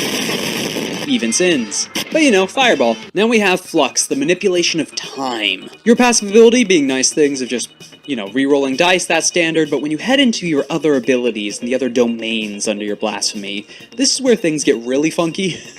So some usual stuff, healing, slowing, advancing time, reversing it a bit. Some of these can cause paradoxes. And as you accrue paradox, you might accidentally unwrite yourself. At the very least, things are changing about you, because you are the anomaly in this. You're the center of it. This is also where the spindle is mentioned. When it comes to the actual logic of time travel, even Kane admits that they don't quite know it yet. It's just that spindle's helping them manage it. It's a bit timey-wimey, except time's going to stab you. Next up is Vector. This is just straight-up telekinesis. Throwing projectiles, trying to fly, glide. Also, as a passive, stopping bullets hitting you. Basically, every projectile having a bunch of disadvantages trying to hit you as you stop it in midair or slow it down. Because it's not just throwing things, it's slowing them as well. Now we have Gate, where we had Flux saying screw time, this one is screwing space. As a fun passive, you have the equivalent of a bag of holding in any pocket you have, but also the equivalent of teleportation, not in the sense of opening a portal, well, in one case, but the others being just, you happen to be standing. You were just always there. What do you mean you were across a room? No, you were in the same location. If you like the Minotaur, yeah, kinda that. Next up we have Smother, which is where the line lie to God comes from. Cause your whole